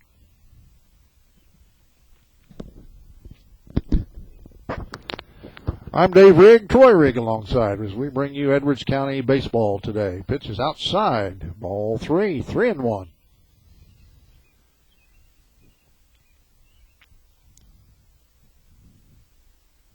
Runners take their lead. Duncan from second, Troyer from first, and the pitch. Oh, that's way high for ball 4. loads the bases.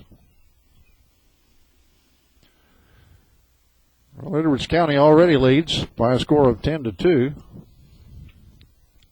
If they score 2 more runs, the game's over, isn't it, Troy? Yes, sir.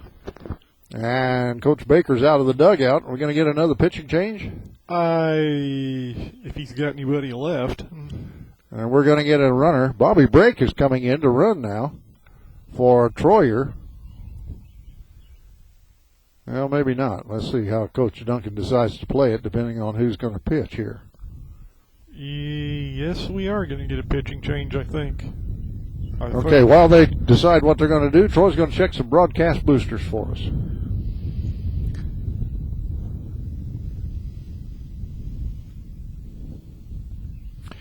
Russ, Seeley, Max, and Clive Gerlach. Stephen Carroll Knockmoose, parents of Joel Knockmoose. Duncan Construction for all your carpentry needs. New construction or remodeling. Give Harry or Mark a call at 446-5314 or 446-5274.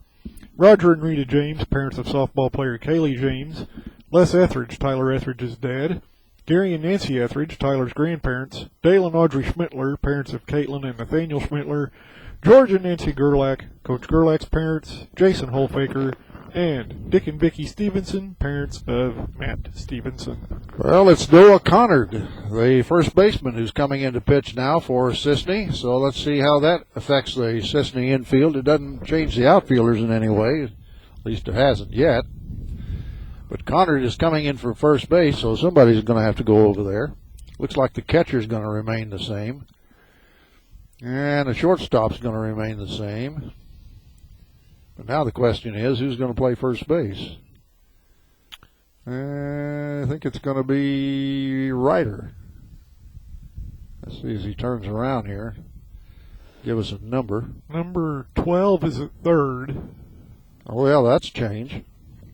Okay, number 12. No, I don't have a 12. You sure? Yep, I'm sick looking right at it. It's a 12. I don't think I do. Let me look at my roster sheet here again. No, I do not. You're right, it is a 12, but unless somebody changed. All right, here we go. Back to play with Connard now pitching here in the 6th inning. Pitch on the way. Call strike. Oh, let me move my camera around here so you can see the batter. Is this Thompson? Pitch on the way. That's strike 2. Yeah, it's Trent Thompson batting here. With 1 out in the bottom of the 6th. Bases are loaded. Bobby Brake is the runner at second base now. Strike 3 call. That's 2 outs now. So Brake runs for Troyer. And we still got Duncan, the runner, at third. And who's running at first base now? That's TJ? No, that can't be TJ. Somebody running for TJ. That might be Knockmoose running at first. Yeah, probably. Pitch is, it is low for a ball to the batter, Tyler Etheridge. Runners take their lead. 2 outs now. Here's the pitch. That's in the dirt. Goes to the backstop. There goes Duncan scamping for home. He slides and he's safe. Brake moves to third. And Knockmoose moves to second. So now it's 11-2. 1 more run and the ball game should be over, Troy.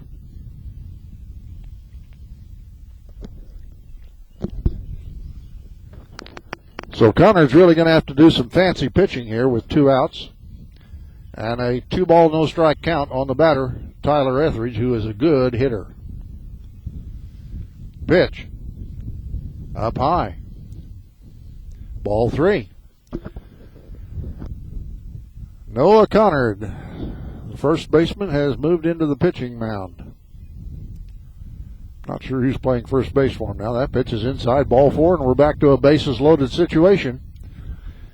And here comes Matt Stevenson, the pitcher for Edwards County, who has so far gone all the way.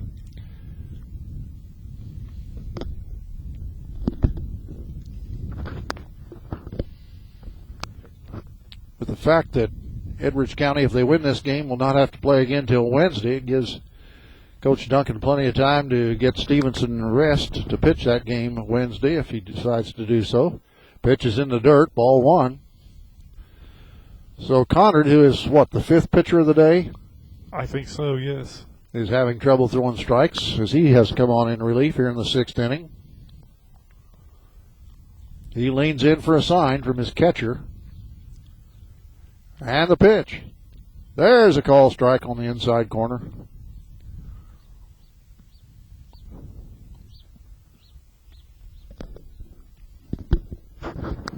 One ball, one strike. Pitch. Hit foul back to the screen. One ball, two strikes now. So Conard's going to try to get a strikeout here, or at least get an out, so that they'll get a chance to bat in the seventh.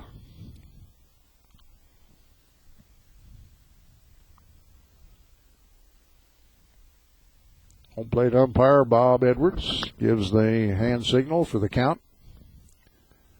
1-2. Pitch. Outside, ball two. Bobby Brake is the runner at third. Joel Knockmoose at second. Tyler Etheridge at first. All of them sophomores. Pitch. Fly ball. Right to the center fielder who makes the catch. So Stevenson hit the ball on the nose, but he hit it right to the center fielder who makes the catch to retire the side. So Cisne's going to get a chance to bat, Troy. They did. The Lions did pick up one run on one hit, and they left the bases loaded. So we go to the top of the seventh inning, and our score is Edwards County 11, Cisne 2. Last chance for Cisne.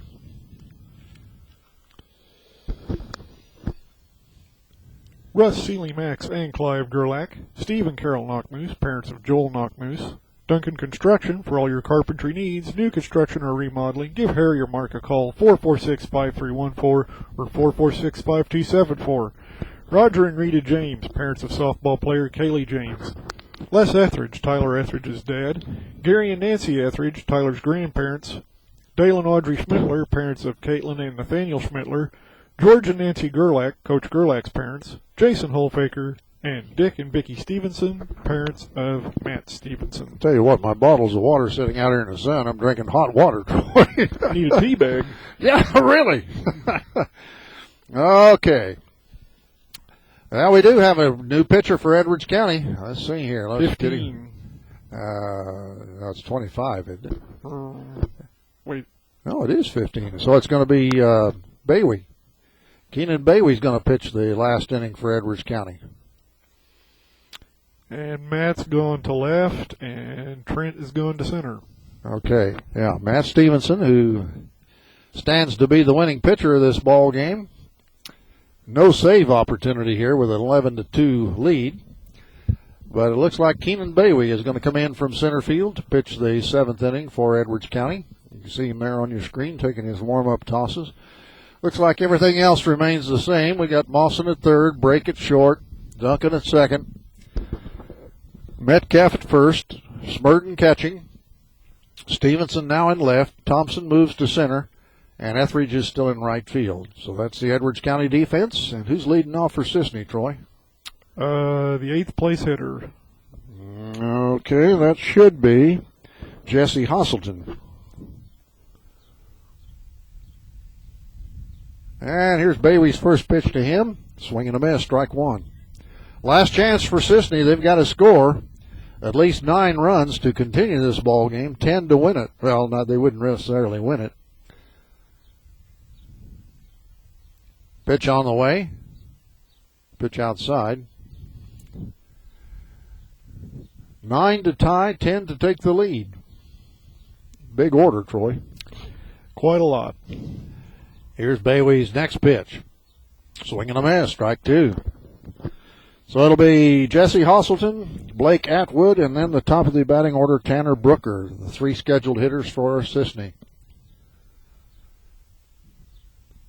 Next delivery.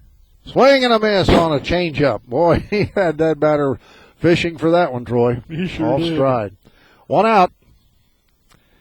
And Atwood, the right fielder, will come into bat for Cisne.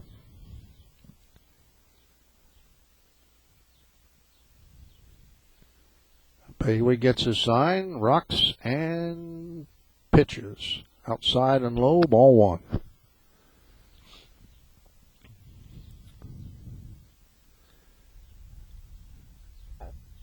Bailey set to go again. Here's his next delivery.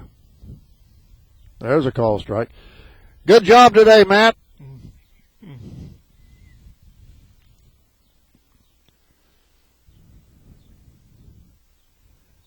Bailey set to go again. Here's the next pitch. Swing and a foul back to the backstop. 1 ball, 2 strikes.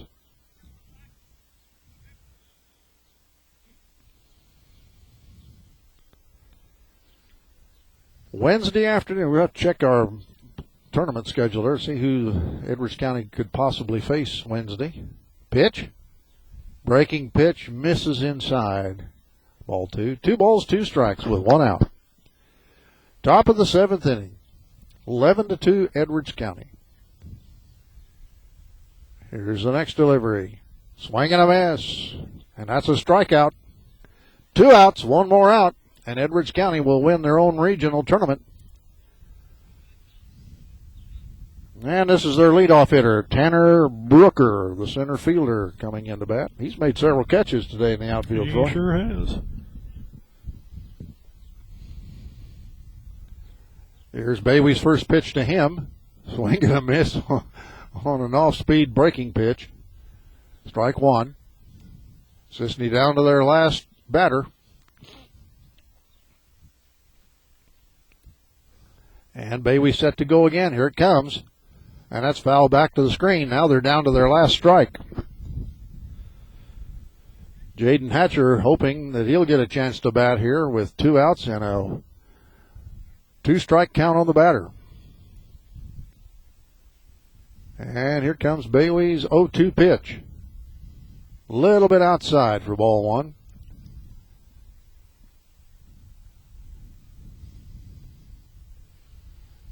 One ball, 2 strikes, 2 outs. Top of the 7th. Here's the 1-2 pitch. Swing and a ball hit foul down the third base side. Matt Stevenson, now playing left field, chases over to fish the ball up and send it back into play. Gets it into third baseman Mawson, who sends it to the mound to Keenan Bailey, a senior right-hand pitcher. Keenan played on the football team this past season. Did he play basketball? I'm trying to remember. I don't remember. I honestly don't. There's the next delivery. Swing. Did he go around it in? That's strike 3, and that's the ball game, folks.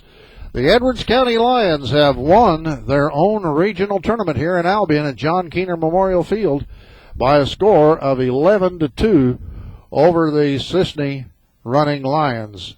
I'll give Troy just a moment here to get a few stats together for you. And let me get the tournament page here so I can tell you who they possibly will face Wednesday afternoon in Effingham. Here, let's see, get that page up here without it getting blown away. All right. Edwards County defeats Cisne here in the Albion Regional, and they will play. The wind's making it a little difficult here to keep things. Look at the way that's blowing around. Here we go. They will face the winner of the. Wait a minute. That's the girls. What am I doing with that page? Did you mess up my pages here? I did not touch them. Okay, let me find another page here. That's not it. Go ahead and give us some stats while I'm looking for the right page here, Troy. Edwards County Lions had 11 runs on 8 hits with the help of 2 doubles from Tyler Etheridge, a home run by Cherokee Metcalf, a big double from Johnny Duncan. He had 3 hits altogether, and the outstanding pitching of Matt Stevenson and then Keenan Bailey in relief. Okay, I found the right page. Here it is. Edwards County will face the winner of the Brownstown-Altamont game being played today at Louisville, North Clay High School. And that game will be Wednesday at 4:30. Is that right? No, yeah, 4:30. Wednesday at 4:30, May 27th. That is if it doesn't get rained out. I understand there's a chance of rain next week. So that's the plan. Edwards County against either Altamont or Brownstown next Wednesday afternoon at 4:30 in Effingham at Evergreen Park. Now, the Lady Lions softball team, they're also playing today at Red Hill, or Bridgeport, if you will, against Oblong. And if they won that game, then they will play Tuesday at Odin. And so we would be able to broadcast that game again, weather permitting. So Edwards County wins the ball game by a score of 11-2, and they win the regional tournament. Let me swing the camera around. They're taking pictures now of the team with the trophy that they have won. Troy, Lions got their hitting shoes on today and got good pitching. Good hitting, good pitching, good defense.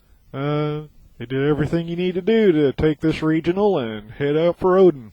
Okay, so well, we hope you've enjoyed our broadcast today here on Edwards County Sports.net. Again, the Edwards County Broadcast Boosters have made it possible for us to do that. Again, if you get a chance to talk to any of these individuals or businesses that are broadcast boosters, tell them thanks for making it possible for Troy and I to be here to bring you Edwards County sports activities. So, well, we don't know whether we're going to be broadcasting Tuesday because we don't know if the Lady Lions have won. If they did, then we will be there in Odin to bring you that game. If they lost, well, then we have to wait till Wednesday to bring you the sectional game of Edwards County against either Altamont or Brownstown. So until we greet you again our next time with our next broadcast, for Troy and our broadcast boosters, this is Dave Rigg bidding you a pleasant good afternoon from John Keener Memorial Field here in Albion.